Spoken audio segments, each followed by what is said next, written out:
இன்னைக்கு நம்ம வந்து சாப்டர் 12 ஆஃப் சிஆர்பிசி, அதாவது information to the police and their powers to investigate தான் நம்ம இன்னைக்கு பார்க்க போறோம். எங்க பிளேஸ் ஆயிருக்கு அப்படின்னு பார்த்தோம்னா சாப்டர் 13ல வந்து பிளேஸ் ஆயிருக்கு.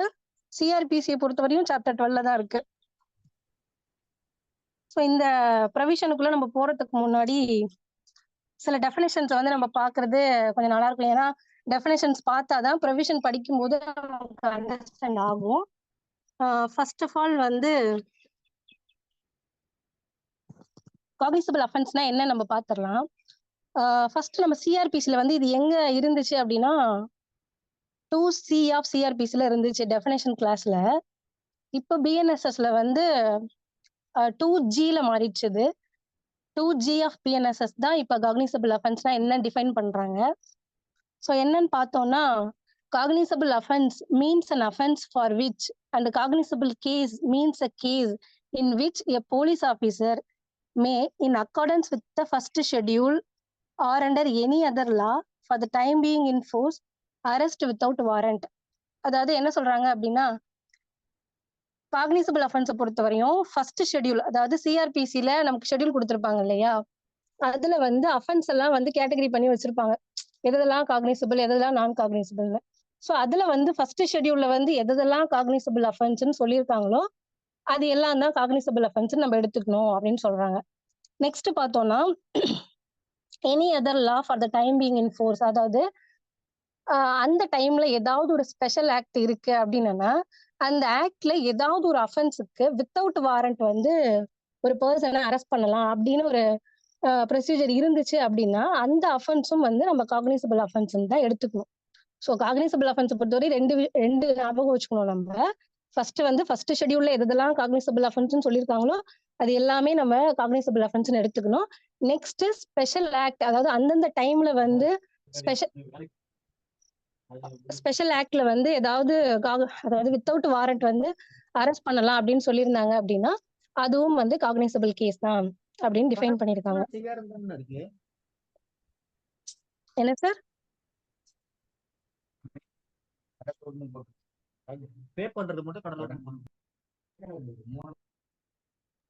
மேடம் நீங்க எடுக்கலாம், கண்டினியூ பண்ணலாம் மேடம். கண்டினியூ பண்ணலாம். ஸோ நெக்ஸ்ட் வந்து நான் காக்னிசபிள் அஃபென்ஸ்னா என்னன்னு பார்த்துடலாம். இது ஃபர்ஸ்ட் சிஆர்பிஸ்ல எங்க இருந்துச்சு அப்படின்னா 2L ஆஃப் சிஆர்பிஸ்ல வந்து இது பிளேஸ் ஆயிருந்துச்சு. இப்போ கரண்ட் பிஎன்எஸ்எஸ்ல வந்து எங்க பிளேஸ் ஆயிருக்கு அப்படின்னா செக்ஷன் 2 கிளாஸ் ஓல வந்து பிளேஸ் ஆயிருக்கு. ஸோ நான் cognisable offence means an offense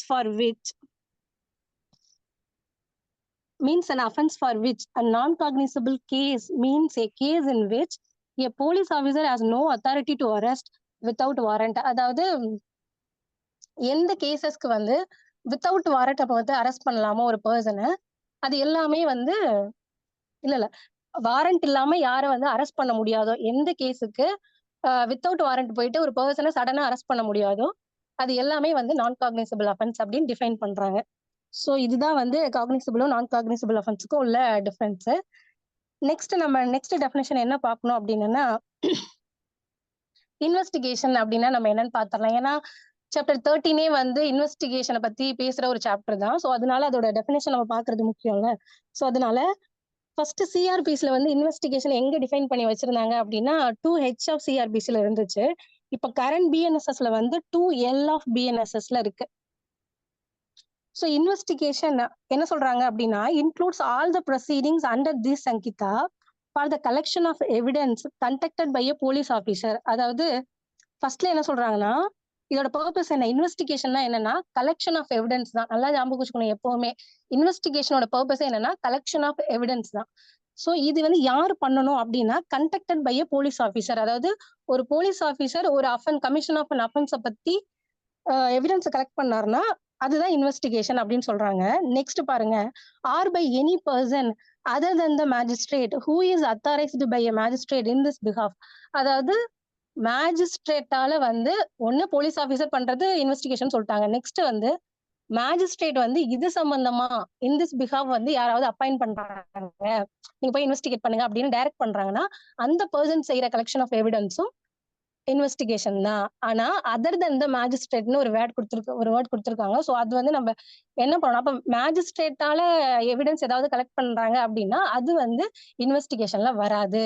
மத்தபடி ஒரு போலீஸ் ஆபீசர் செய்யறதோ இல்ல அந்த கன்சர்ன் மேஜிஸ்ட்ரேட் டைரக்ட் பண்ற ஒரு பர்சன் செய்யறதோ இன்வெஸ்டிகேஷன் தான். ஆனா மேஜிஸ்ட்ரேட் செய்யறது இன்வெஸ்டிகேஷன் கிடையாது. சோ இதுதான் இன்வெஸ்டிகேஷனோட டெஃபினேஷன். நெக்ஸ்ட் வந்து இந்த பிஎன்எஸ்எஸ்ல வந்து ஒரு எக்ஸ்பிளனேஷன் வந்து ஆட் பண்ணிருக்காங்க புதுசா. என்னன்னு பார்த்தோம்னா, where any of the provision of a special act are inconsistent with the provision of this அங்கிதா, the provision of the special act shall prevail. அதாவது நம்ம வந்து காமனா ஒரு இது படிச்சிருப்போம்ல, அதாவது பொது சட்டத்தை விட வந்து சிறப்பு சட்டம் தான் எப்பயும் மேலும் இருக்கும் அப்படின்னு. சோ அதனால என்னதான் வந்து இந்த கோட் வந்து ஒரு ஜென்ரலா ஒரு காமன் ப்ரொசீஜரை சொன்னாலும், இன்வெஸ்டிகேஷனை பொறுத்து காமனா ஒரு ஜெனரல் ப்ரொவிஷன்ஸ் சொன்னாலும் ப்ரொசீஜர் சொன்னாலும், ஆனா வந்து ஸ்பெஷல் ஆக்ட், அதாவது ஒரு அஃபென்ஸ், ஒரு கேட்டகரைஸ் அஃபென்ஸை பத்தி ஒரு ஸ்பெஷல் ஆக்ட் நாளைக்கு வருது அப்படின்னா அதுல ஏதாவது இன்வெஸ்டிகேஷனுக்கு ஸ்பெஷலா ஒரு ப்ரொசீஜர் வந்து இதை இன்கார்பரேட் பண்ணிருக்காங்க அப்படின்னா அதுதான் ப்ரிவைல் ஆகும், இது ப்ரிவைல் ஆகாது அப்படிங்கறத நமக்கு சொல்றாங்க.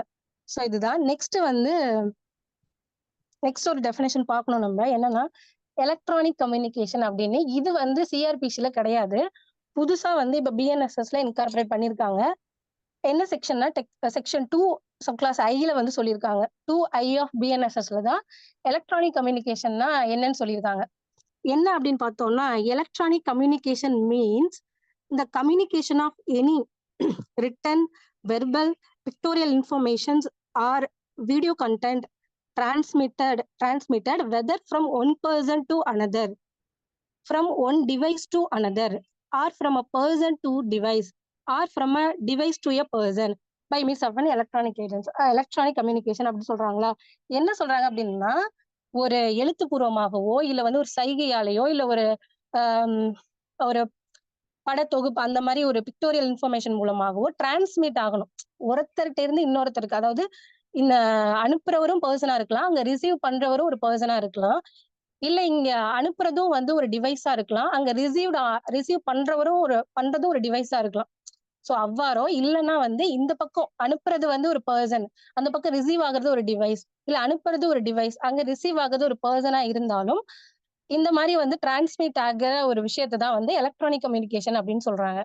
ஸோ இதுல இன்க்ளூட் என்ன சொல்றாங்கன்னா, a telephone, a mobile or cellular phone or otherwise wireless telecommunication device or a computer or audio video players and cameras or any other electronic device or electronic form as may be specified by notification by the central government. அதாவது இதுல எல்லாமே include ஆகும்னு சொல்றாங்க. ஒரு டெலிஃபோனா இருக்கட்டும், mobile phone, எதெல்லாம் வந்து ஒரு சென்ட்ரல் கவர்மெண்ட் வந்து நோட்டிபிகேஷன் மூலமாக இதெல்லாம் எலக்ட்ரானிக் ஃபார்ம் அப்படின்னு சொல்லி நோட்டிபிகேஷன் கொடுக்குறாங்களோ அது எல்லாமே எலக்ட்ரானிக் கம்யூனிகேஷன்ஸ்ல வந்துடும்.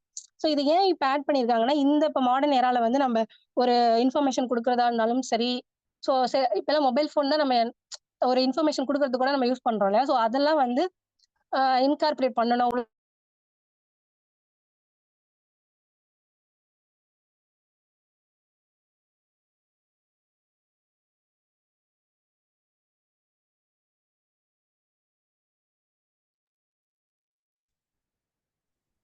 Madam not audible madam. Sorry madam இருக்கீங்களா? இருக்கீங்க சார். கண்டினியூ பண்ணுங்க. மேடம் வாய்ஸ் பிரேக் ஆகுது.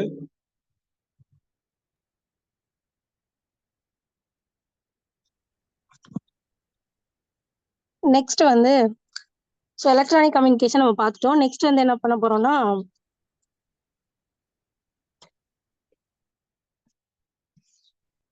அதாவது கம்ப்ளைண்ட். அதாவது நம்ம வந்து நார்மலா என்ன பண்ணுவோம் அப்படின்னு பார்த்தோம்னா, ஒரு போலீஸ் கிட்ட கொடுக்குறோம், அதாவது போலீஸார்கிட்ட கொடுக்குற ஒரு இன்ஃபர்மேஷனை வந்து நார்மலா கம்ப்ளைண்ட் அப்படின்னு சொல்லுவோம்.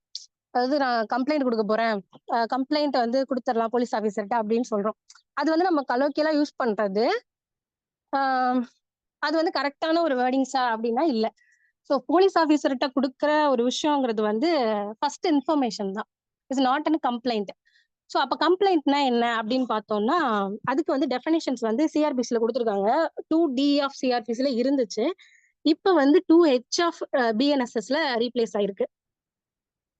ஸோ என்னன்னா, complaint means any allegation made orally or in writing to a magistrate with a view to his taking action under this Sankita that some person, whether known or unknown, has committed an offense but does not include a police report.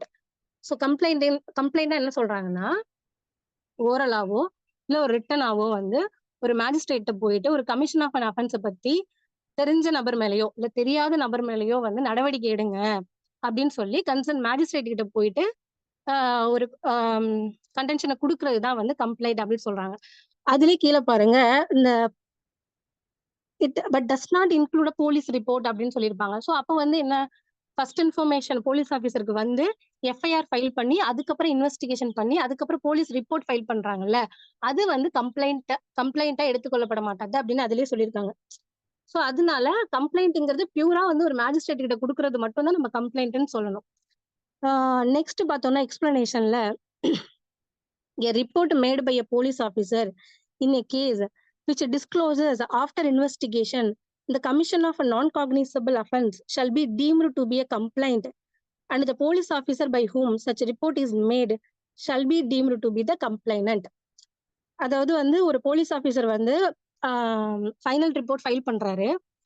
File பண்றதுக்கு அப்புறம் பார்த்தோம்னா அதுல வந்து ஒரு நான் cognisable offence வந்து disclose ஆயிருக்கு அவரோட ரிப்போர்ட்ல. ஸோ அப்ப என்ன பண்றது, நார்மலா பார்த்தோம்னா எஃப்ஐஆர் வந்து எதுக்கு ரெஜிஸ்டர் பண்ணுவாங்கன்னா காக்னிசபிள் அஃபென்ஸ் உள்ள கேஸ் தான் எஃப்ஐஆர் ரெஜிஸ்டர் பண்ணி இன்வெஸ்டிகேஷன் எல்லாம் பண்ணுவாங்க. நான் காக்னிசபிள் அஃபென்ஸுக்குன்னு தனியா ப்ரொசீஜர் இருக்கு, அதை நம்ம பின்னாடி பார்ப்போம். ஸோ காக்னிசபிள் அஃபென்ஸுக்கு தான் எஃப்ஐஆர் ரெஜிஸ்டர் பண்ணுவாங்களே. ஆனா பார்த்தோம்னா இன்வெஸ்டிகேஷன் முடிச்சதுக்கு அப்புறம் பார்த்தோம்னா அது வந்து காக்னிசபிள் அஃபென்ஸ்ல நான் காக்னிசபிள் அஃபென்ஸ் அந்த ரிப்போர்ட் வந்து டிஸ்க்ளோஸ் பண்ணுதுன்னு வச்சுக்கோங்களேன். அப்ப என்ன பண்றது, அப்ப வந்து அதை வந்து நம்ம இன்வெஸ்டிகேஷன் பண்ணியாச்சு, இதுக்கப்புறம் அதை ரிவர்ஸ் பண்ண முடியாது. ஸோ அதனால என்ன சொல்றாங்கன்னா, ஏதாவது ஒரு போலீஸ் ரிப்போர்ட் வந்து நான் காக்னிசபிள் அஃபென்ஸை வந்து டிஸ்க்ளோஸ் பண்ணுச்சு அப்படின்னா அப்ப அந்த ரிப்போர்ட்டை வந்து ஒரு கம்ப்ளைண்டா நம்ம வந்து எடுத்துக்கலாம். ஸோ கம்ப்ளைண்டா எடுத்துக்கிட்டு கம்ப்ளைண்ட்டுக்காக ட்ரையல் ப்ரொசீஜர்ஸ் என்ன இருக்கோ அதை நம்ம ஃபாலோ பண்ணிக்கலாம் அப்படிங்கிறது தான் சொல்றாங்க. சரிங்க, கம்ப்ளைண்ட்னு எடுத்துக்கிட்டீங்க, அப்ப யாரு கம்ப்ளைனண்டா நம்ம போடுவோம் அந்த மாதிரி கேசஸ்ல, அப்படி மாத்தி எடுத்துக்கிட்டீங்கன்னா யாரு கம்ப்ளைனண்டா வருவா அப்படின்னு பார்த்தோம்னா, the police officer by whom such report is made shall be deemed to be the complainant. அதாவது யார் அந்த ரிப்போர்ட்டை வந்து கோர்ட்டுக்கு வந்து ஃபைல் பண்றாங்களோ, ஒரு எஸ்ஐயா இருக்கலாம், ஒரு இன்ஸ்பெக்டரா இருக்கலாம், அவர் வந்து அந்த கேஸை பொறுத்த வரையும் ஒரு கம்ப்ளைனண்டா நம்ம எடுத்துக்கணும். ஸோ இதுதான் வந்து கம்ப்ளைண்ட்டுக்குள்ள ப்ரொசீஜர்ஸ். ஸோ இப்போ வந்து இந்த ஃபர்ஸ்ட் இன்ஃபர்மேஷனுக்கும் கம்ப்ளைண்ட்டுக்கும் உள்ள பேசிக் டிஃபரன்ஸ் நம்ம பார்த்துடலாம். ஸோ அப்பதான் வந்து பின்னாடி நம்ம ப்ரொவிஷன்ஸ் வந்து ப்ரொசீஜர்ஸ் போகும்போது ஈஸியா இருக்கும். ஃபர்ஸ்ட் இன்ஃபர்மேஷன்னா என்ன, கம்ப்ளைண்ட்னா என்னன்னா, ஃபர்ஸ்ட் இன்ஃபர்மேஷன் அதாவது போலீஸ் ஆஃபீஸர்கிட்ட ஒரு கமிஷன் ஆஃப் அஃபென்ஸை பத்தி கொடுக்கறது வந்து ஃபர்ஸ்ட் இன்ஃபர்மேஷன். அது என்ன பர்பஸ்க்காக கொடுக்கறது அப்படின்னு பார்த்தோம்னா, அது வந்து இன்வெஸ்டிகேஷன் பர்பஸ்க்காக கொடுக்கறது. ஸோ ஒரு அஃபென்ஸ் நடந்திருக்கு, அந்த அஃபென்ஸை பத்தி இன்னும் நிறைய டீடைல்ஸ் வேணும். ஸோ அது வந்து போலீஸ் ஆஃபீஸர்கிட்ட சொன்னா அவர் இன்வெஸ்டிகேஷன் பண்ணி ரிப்போர்ட் ஃபைல் பண்ணுவாரு. ஸோ அதனால போலீஸ் ஆஃபீஸர்கிட்ட ஒரு ஃபர்ஸ்ட் இன்ஃபர்மேஷனா கொடுத்து அதுக்கப்புறம் எஃப்ஐஆர் ஃபைல் பண்ணி இன்வெஸ்டிகேஷன் பண்ணணும் அப்படிங்கிற ஒரு ஆப்ஜெக்டோட கொடுக்கறது தான் ஃபர்ஸ்ட் இன்ஃபர்மேஷன். இதே வந்து கம்ப்ளைண்ட் அப்படின்னா மேஜிஸ்ட்ரேட் கிட்ட கொடுக்குற கம்ப்ளைண்ட் வந்து இன்வெஸ்டிகேஷன் கிடையாது, அது வந்து இன்வெஸ்டிகேஷன் பர்பஸ்க்காக மட்டுமே பண்றது கிடையாது. ஏன்னா இப்ப செக் கேசஸ் எல்லாம் நம்ம பாக்குறோம், கம்ப்ளைண்டா தானே நம்ம ஃபைல் பண்றோம். அப்ப வந்து என்னன்னா தேவையான எவிடன்ஸ் எல்லாம் நம்ம கிட்டே ஓரளவுக்கு இருக்கும். சோ அதை வச்சுட்டு சம்பந்தப்பட்ட நபர் மேல நடவடிக்கை எடுங்க அப்படின்னு சொல்லிட்டு ஓரலாவோ ரிட்டனாவோ கொடுக்கறது தான் கம்ப்ளைண்ட். ஃபர்ஸ்ட் இன்ஃபர்மேஷனை பொறுத்த வரையும் அதை ரெஜிஸ்டர் பண்றதுக்கு ஒரு ப்ரீ ஃபார்மெட் இருக்கு. நம்ம எஃப்ஐஆர்னு சொல்லுவோம் இல்லையா, 15 காலம் இருக்கும்ல. ஸோ ஃபர்ஸ்ட் இன்ஃபர்மேஷன் வந்துச்சுன்னா அதை ரெஜிஸ்டர் பண்றதுக்குன்னு ஒரு ப்ரீ ஃபார்மெட் வந்து நம்ம வந்து வச்சிருக்கோம் எப்பவுமே. அப்ப கம்ப்ளைண்ட்டுக்கு அது மாதிரி ப்ரீ ஃபார்மெட் இருக்கான்லாம் கிடையாது. மேஜிஸ்ட்ரேட் கிட்ட கொடுக்குற கம்ப்ளைண்ட்டுக்கு ப்ரீ ஃபார்மெட்லாம் எதுவும் கிடையாது. அந்த அவங்கவுங்க பிரச்சனையை ஒரு அஃபிடவிட் பிளஸ் அப்ளிகேஷன் மூலமாக போட்டா போதும். ஸோ இப்படிதான் வந்து கொடுத்துட்டு இருக்காங்க, ப்ரீ ஃபார்மெட் அதுக்கு கிடையாது. நெக்ஸ்ட் பார்த்தோம்னா ஃபர்ஸ்ட் இன்ஃபர்மேஷனை பொறுத்த வரையும் வந்து எந்த போலீஸ் ஆஃபீஸர்ட்டனாலும் கொடுக்கலாம். ஸோ வந்து அந்த ஜூரிஸ்டிக்ஷனல் போலீஸ் ஆஃபீஸர்ட்ட மட்டும்தான் கொடுக்கணுமா அப்படின்னா அப்படி கிடையாது. இப்ப வந்து நாமக்கல்ல ஒரு அஃபென்ஸ் நடக்குதுன்னு வச்சுக்கோங்க, ஒரு அட்டெம்ப்ட் மர்டர் நடக்குது, அவன் தப்பிச்சு போயிட்டு சேலம்ல போயிட்டு சேலத்துல இருக்கிற ஏதோ ஒரு போலீஸ் ஆஃபீஸர்கிட்ட வந்து ஃபர்ஸ்ட் இன்ஃபர்மேஷன் கொடுக்குறான் அப்படின்னா அப்ப அந்த ஆஃபீஸர் என்ன பண்ணணும், ரெஜிஸ்டர் பண்ணாம நாமக்கல் போலீஸ் ஸ்டேஷனுக்கே அனுப்பணுமா அப்படின்னா இல்ல. ஏன்னா அவரே வந்து அதை ரெஜிஸ்டர் பண்ணிக்கலாம். சோ நம்ம வந்து 0 எஃப்ஐஆர்னு நம்ம கேள்விப்பட்டிருப்போம் இல்லையா. 0 எஃப்ஐஆர்ங்கிறது என்ன அப்படின்னா, ஒரு நான் ஜூரிஸ்டிக்ஷனல் போலீஸ் ஆஃபீஸர்கிட்ட ஒரு அஃபென்ஸை பத்தி ஒரு நியூஸ் இன்ஃபர்மேஷன் வருது அப்படின்னா அவங்க வந்து அதை வந்து ரெஜிஸ்டர் பண்ணிக்குவாங்க, எஃப்ஐஆர் ரெஜிஸ்டர் பண்ணிக்குவாங்க. ஆனா வந்து நம்பர் கொடுக்க மாட்டாங்க. ஏன்னா கன்சர்ன் ஸ்டேஷன்லயே லிமிட்டுக்குள்ள நடந்த ஒரு விஷயம்னா அதுக்கு 1/24 2/24 அப்படின்னு கொடுப்பாங்க. இதே வந்து வேற ஒரு ஜூரிஸ்டிக்ஷன் உள்ள கேஸ், ஆனா நம்ம கிட்ட இன்ஃபர்மேஷன் வருது அப்படின்னா இன்ஃபர்மேஷனை ரெஜிஸ்டர் பண்ணிக்குவாங்க. ஆனா நம்பர் கொடுக்காம கன்சர்ன் எஃப்ஐஆர் ரெஜிஸ்டர் பண்ணிக்கிட்டு கன்சர்ன் ஸ்டேஷனுக்கு வந்து அதை ஃபார்வர்ட் பண்ணிடுவாங்க. ஸோ இதுதான் ஜீரோ எஃப்ஐஆர் அப்படின்னு சொல்றோம். ஸோ என்னன்னா மேம் சாரி மேடம் கொஞ்சம் ஸ்லோவா எடுக்க சொல்றாங்க. ஸ்லோவா எடுங்க மேடம். ஏன்னா கொஞ்சம் ஸ்பீடப்பா இருக்கனால எல்லாம் நோட்ஸ் எடுக்க முடியல. ஓகேங்க சார். எல்லாரும் நோட்ஸ் சரி எடுக்கிற மாதிரி கொஞ்சம் ஸ்லோவா வந்து சொல்லுங்க. அந்த மாதிரி கொண்டு போனீங்கன்னா ஈஸியா இருக்கும் நோட்ஸ் எடுத்து. கரெக்டா இருக்கு ஓகேங்க மேடம், சார். கொஞ்சம் மட்டும் ஸ்லோவா எடுங்க. ஓகேங்க சார். ஓகே பண்றோம் சார். ஓகே. ஸோ வந்து அது மாதிரி வந்து ஃபர்ஸ்ட் இன்ஃபர்மேஷன் அப்படிங்கிறது வந்து எந்த போலீஸ் ஆஃபீஸர்கிட்டனாலும் கொடுக்கலாம். ஸோ நான் இர்ரெஸ்பெக்டிவ் ஆஃப் த ஜூரிஸ்டிக்ஷனை பொறுத்து வந்து நம்ம ஃபர்ஸ்ட் இன்ஃபர்மேஷன் வந்து எந்த போலீஸ் ஆஃபீஸர்னாலும் கொடுக்கலாம். ஆனா வந்து ஒரு மேஜிஸ்ட்ரேட் கிட்ட கொடுக்குற கம்ப்ளைண்ட் அப்படி நம்ம கொடுத்துட முடியுமா அப்படின்னு பார்த்தோம்னா இல்ல. ஏன்னா கன்சர்ன் ஜூரிஸ்டிக்ஷன் மேஜிஸ்ட்ரேட் கிட்ட மட்டும்தான் நம்ம கொடுக்க முடியும். இப்ப நம்ம செக் கேஸ் எல்லாம் பார்த்தோம்னா அதுக்குன்னு ஜூரிஸ்டிக்ஷன் இருக்க மேஜிஸ்ட்ரேட் தான் நம்ம கம்ப்ளைண்ட் போய் கொடுக்குறோம் இல்லையா? ஸோ அதனால ஃபர்ஸ்ட் இன்ஃபர்மேஷன் அப்படிங்கிறது வந்து எந்த போலீஸ் ஆஃபீஸர்ட்டையும் நம்ம கொடுக்கலாம். ஆனா கம்ப்ளைண்ட்ங்கிறது ஜூரிஸ்டிக்ஷன் மேஜிஸ்ட்ரேட் மட்டும்தான் நம்ம கொடுக்கணும். நெக்ஸ்ட் பார்த்தோம்னா ஃபர்ஸ்ட் இன்ஃபர்மேஷன் அப்படிங்கிறது எஃப்ஐஆர் எதுக்கு ரெஜிஸ்டர் பண்ணுவாங்கன்னா காக்னிசபிள் அஃபென்ஸுக்கு மட்டும்தான் ரெஜிஸ்டர் பண்ணுவாங்க. ஃபர்ஸ்ட் இன்ஃபர்மேஷன் அதுக்கு மட்டும் தான் நம்ம போலீஸ் ஆஃபீஸர்கிட்ட போய் கொடுப்போம். ஆனா வந்து மேஜிஸ்ட்ரேட் கிட்ட கொடுக்குற கம்ப்ளைண்ட் வந்து காக்னிசபிள் அஃபென்ஸாவும் இருக்கலாம், நான் காக்னிசபிள் அஃபென்ஸாவும் இருக்கலாம். ஸோ வந்து ஃபர்ஸ்ட் இன்ஃபர்மேஷனை பொறுத்தவரையும் காக்னிசபிள் அஃபென்ஸ்க்கு மட்டும் தான் நம்ம எஃப்ஐஆர் ஃபைல் பண்ணுவோங்கிறது எல்லாருக்கும் தெரியும். பட் மேஜிஸ்ட்ரேட் கிட்ட கொடுக்குற கம்ப்ளைண்ட் வந்து மேபி காக்னிசபிளாவும் இருக்கலாம், நான் காக்னிசபிளாவும் இருக்கலாம். நெக்ஸ்ட் வந்து ஃபர்ஸ்ட் இன்ஃபர்மேஷனை பொறுத்தவரையும் யாரு வேணாலும் வந்து அந்த இன்ஃபர்மேஷனை கொடுக்கலாம். ஒரு கமிஷன் ஆஃப் அஃபென்ஸை பொறுத்து யாரு அந்த யாருக்கு வந்து அந்த அஃபென்ஸை பத்தி தெரியுதோ அவங்க வந்து இன்ஃபர்மேஷன் கொடுக்கலாம். நம்ம காமனா ஒரு ரூல் படிச்சிருப்போம்ல, கிரிமினல் லாவை பொறுத்தவரையும் வந்து எனிபடி செட் த லா இன் மோஷன் அப்படின்னு சொல்லுவோம். ஸோ அதனால வந்து யாரு வேணாலும் அந்த அஃபென்ஸை பத்தி இன்ஃபர்மேஷன் கொடுக்கலாம். ஆனா வந்து மேஜிஸ்ட்ரேட் கிட்ட கொடுக்குற கம்ப்ளைண்ட்டை பொறுத்தவரையும் யாரு கன்சர்ன் அக்ரீவ்டு பர்சனோ வந்து அவங்க தான் கொடுக்க முடியும். யாரும் தெரிஞ்சவங்களோ இல்ல ஹியர்ஸேவோ வந்து கொடுக்க முடியாது. ஸோ இதுதான் வந்து பேசிக்கான டிஃபரன்ஸ். நெக்ஸ்ட் வந்து நம்ம எஃப்ஐஆர் வந்து எப்படி ரெஜிஸ்டர் பண்றாங்க, இன்ஃபர்மேஷன் எப்படி கொடுக்குறாங்க அப்படிங்கறத நம்ம பார்ப்போம்.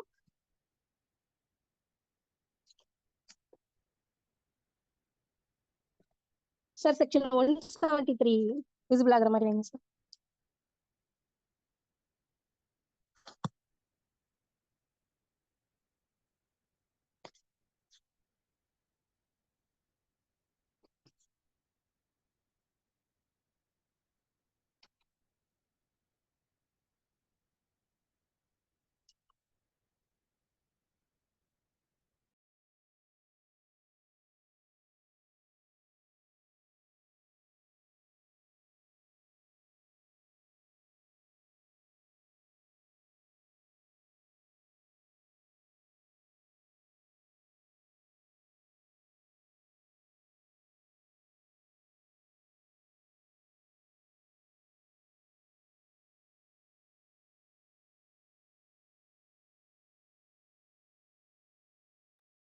வனிதா மேடம்,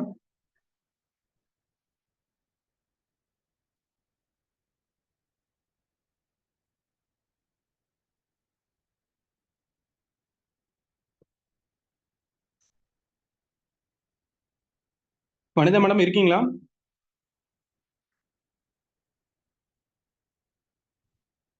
உங்களுக்கு மியூட்ல இருக்கு மேடம்.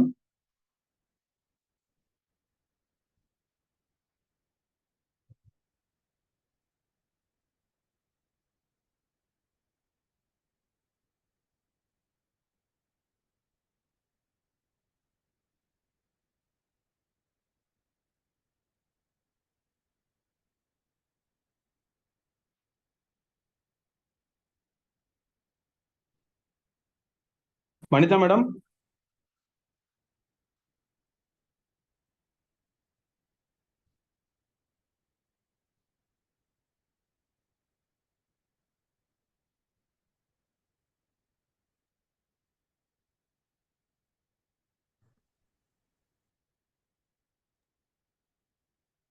சார் இதுக்கு முன்னாடி நடத்தின டெஃபினேஷன்ஸ்ல யாருக்கும் டவுட் இருக்கா?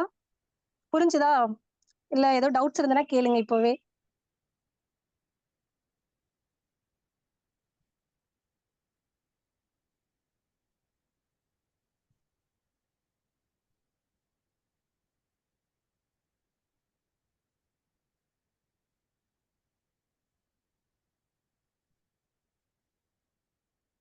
மேடம் கண்டினியூ பண்ணலாம் மேடம். ஓகேங்க சார். புரியலன்னா அப்பப்போ கேட்டுக்கோங்க. நெக்ஸ்ட் வந்து ஃபர்ஸ்ட் இன்ஃபர்மேஷனை பத்தி பார்க்கறதுக்கு முன்னாடி வந்து அது எதுல வந்து சிஆர்பிஸ்ல ஃபர்ஸ்ட் இருந்தது அப்படின்னா 154 ஆஃப் சிஆர்பிஸ்ல தான் வந்து ஃபர்ஸ்ட் இன்ஃபர்மேஷன் ஃபர்ஸ்ட் எஃப்ஐஆர் பொறுத்து நம்ம படிச்சுட்டு இருந்திருப்போம். இப்ப கரண்ட் பிஎன்எஸ்எஸ்ல வந்து எதுல பிளேஸ் ஆயிருக்குன்னா 173 ஆஃப் பிஎன்எஸ்எஸ்ல தான் பிளேஸ் ஆயிருக்கு.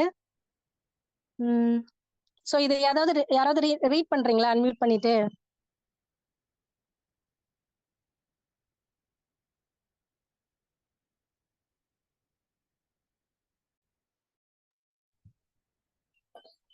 கண்மணி ரீட் பண்றீங்களா?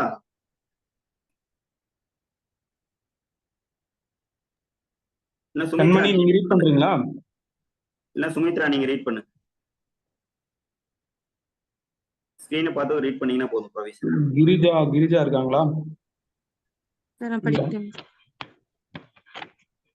ஹலோ சொல்லுங்க. சுமித்ரா கேக்குது. Section 173 every information relating to the commission of a cognizable offense irrespective of the area where the offense is committed may be given orally or by electronic communication to an officer in charge of a police station and if given அடுத்த subsection படிச்சிட்டோங்களா? படிங்க ma'am. Orally it shall be reduced to writing by him or under his direction and be read over to the informant, and every such information whether given in writing or reduced to writing as aforesaid shall be signed by the person giving it. By electronic communication it shall be taken on record by him on being signed within 3 days by the person giving it.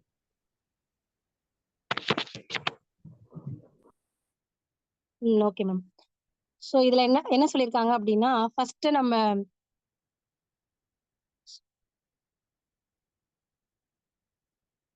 வந்து every information relating to the commission of cognisable offence, அதாவது எஃப்ஐஆருங்கிறது இதுல இருந்தே நமக்கு தெரியும் என்னன்னா cognisable அஃபென்ஸ்க்கு மட்டும் தான் நம்ம எஃப்ஐஆர் ரெஜிஸ்டர் பண்ண முடியுங்கிறது. நெக்ஸ்ட் இதுல வந்து புதுசா வந்து பிஎன்எஸ்எஸ்ல எது இன்கார்பரேட் பண்ணிருக்காங்க அப்படின்னா irrespective ஆஃப் த ஏரியா அப்படிங்கிறது வந்து நம்ம 154ல படிக்கிறப்ப அது இருந்திருக்காது. இப்ப வந்து அது புதுசா கொண்டு வந்திருக்காங்க. ஏன் அப்படின்னா நான் முன்னாடி சொன்ன மாதிரி வந்து எந்த ஜூரிஸ்டிக்ஷன் இல்லாம ஒரு இன்ஃபர்மேஷன் வந்து எந்த போலீஸ் ஆஃபீஸர்னாலும் கொடுக்கலாம் அப்படிங்கிறதுக்காக தான் இதை கொடுத்துருக்காங்க. So offence is committed may be given orally or by electronic communication to an officer in charge of the police station. அதாவது ஒரு காக்னிசபிள் அஃபென்ஸை பொறுத்த வரையும் எந்த ஒரு போலீஸ் ஆஃபீஸர்ட்டையும் கொடுக்கலாம். பிளஸ் எப்படி கொடுக்கலாம்? ஓரலாவோ இல்ல எலக்ட்ரானிக் கம்யூனிகேஷன் மூலமாகவோ கொடுக்கலாம். ஸோ எலக்ட்ரானிக் கம்யூனிகேஷன் அப்படிங்கிறதும் வந்து இப்ப புதுசா ஆட் பண்ண ஒரு விஷயம். ஸோ அதனாலதான் நம்ம டெஃபினேஷன் அதுக்காக பார்த்தோம். ஸோ இப்படி வந்து நம்ம இன்ஃபர்மேஷன் கொடுக்கலாம் அப்படின்னு சொல்லிட்டாங்க. ஓரலாவோ இல்ல எலக்ட்ரானிக் கம்யூனிகேஷன் மூலமாகவோ ஒரு காக்னிசபிள் அஃபென்ஸை பொறுத்து இன்ஃபர்மேஷன் கொடுக்கலாம் irrespective of the area which the offence is committed. அப்படின்னா அஃபென்ஸ் எங்க கமிட் ஆயிருக்குங்கிறதெல்லாம் நம்ம முக்கியம் கிடையாது. இன்ஃபர்மேஷன் எந்த போலீஸ் ஆஃபீஸர்னாலும் கொடுக்கலாம். இதுதான். நெக்ஸ்ட் பார்த்தோம்னா ஓரல், அதாவது ஓரலா கொடுத்தா என்ன பண்றது அப்படிங்கிறதுக்காக சொல்லியிருக்காங்க பாருங்க. Orally it shall be reduce to writing by him or under his direction. அதாவது ஓரலா கொடுத்தா என்ன பண்ணணும் அப்படின்னா அந்த ஸ்டேஷன் ஹவுஸ் ஆபீசர் வந்து இன்ஃபர்மேஷன், அதாவது ஓரல் இன்ஃபர்மேஷனை வாங்கிட்டு அதை வந்து ரிட்டனா வந்து எழுதணும். ஒண்ணு அவரே எழுதணும், இல்லைன்னா அவரோட டைரக்ஷன்ல வந்து யாருனாலும் எழுதணும். காமனா பார்த்தோம்னா ஸ்டேஷன்ல இருக்க ரைட்டர் எழுதுவாரு. ஸோ எழுதி முடிச்சதுக்கு அப்புறம் என்ன பண்ணணும் அப்படின்னா அந்த இன்ஃபர்மேஷனை வந்து யார் அந்த இன்ஃபர்மேஷனை கொடுத்தாங்களோ அவங்களுக்கு வந்து படிச்சு காட்டணும். ஓகேவா? படிச்சு காமிச்சிட்டு அதுக்கப்புறம் அந்த இன்ஃபார்மெண்ட் கிட்ட வந்து சைன் வாங்கிடணும். ஸோ இதுதான் வந்து ஓரலா கொடுத்தா இதுதான் வந்து ப்ரொசீஜர். ஓகேவா? இதுல எதுவும் டவுட்ஸ் இருக்காங்க ma'am? No ma'am. Okay. So next வந்து பாத்தீங்கன்னா பை எலக்ட்ரானிக் கம்யூனிகேஷன்ல கொடுத்தா என்ன பண்றது அப்படின்னா, by electronic communication it shall be taken on record by him on being signed within 3 days by the person giving it. அதாவது ஒரு போன்ல வந்து ஏதோ வந்து ஒரு ஷேர் பண்றாங்க, ஒரு அஃபென்ஸ பத்தி இன்ஃபர்மேஷன் குடுக்குறாங்கன்னு வச்சுக்கோங்களேன். அந்த மாதிரி எலக்ட்ரானிக் கம்யூனிகேஷன் மூலமாக கொடுக்கப்படுற விஷயங்கள வந்து 3 டேஸ்க்குள்ள, அதாவது எப்ப இன்ஃபர்மேஷன் குடுத்தாங்களோ வித்தின் 3 டேஸ்க்குள்ள அந்த கன்சர்ன் பெர்சன் வந்துட்டு ஸ்டேஷன் போயிட்டு அவங்க வந்து சைன் பண்ணி குடுத்ததன் பேர்ல அத ரெக்கார்ட்ல எடுத்துக்குவாங்க. சோ இதுதான் வந்து ஓரலாவோ இல்ல எலக்ட்ரானிக் கம்யூனிகேஷன் மூலமாவோ கொடுக்கப்பட்டா இப்படிதான் ப்ரொசீஜர் எடுத்துக்குவாங்க. சார் நெக்ஸ்ட் பேஜ் எடுக்குங்க சார். மேம் எலக்ட்ரானிக் கம்யூனிகேஷன் ஒரு வாட்டி சொல்லுங்க. எப்படின்னா இப்ப எலக்ட்ரானிக் கம்யூனிகேஷன்ல வந்து ஒரு அஃபென்ஸ பத்தி இன்ஃபர்மேஷன் குடுக்குறாங்கன்னு வச்சுக்கோங்களேன். ஒரு வாட்ஸ்அப்லயோ இல்ல இமெயிலயோ எப்படியோ அந்த மாதிரி கொடுக்கும்போது கொடுத்ததுல இருந்து ஒரு 3 டேஸ்க்குள்ள அந்த பெர்சன் வந்து இன் பர்சனா போயிட்டு ஸ்டேஷன்ல வந்து சைன் பண்ணணும். சோ நான் இந்த மாதிரி கொடுத்திருக்கேன் இந்த சப்ஸ்டான்ஸுக்காக அப்படின்னு கொடுத்துட்டாங்க அப்படின்னா அதை வந்து அதுக்கப்புறம் தான் வந்து 3 டேஸ்க்கு அப்புறம் எப்ப அந்த பெர்சன் வந்து சைன் பண்றாரோ அதுக்கப்புறம் தான் வந்து ரெஜிஸ்டர் பண்ணிக்குவாங்க எஃப்ஐஆர். ஓகேவா மேம், புரியுதா? Okay ma'am. Sir next page திருப்புங்க.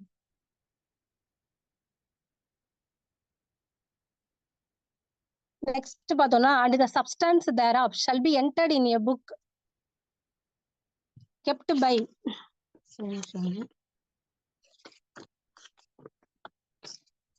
by such officer in such form as the state government may prescribe in this behalf.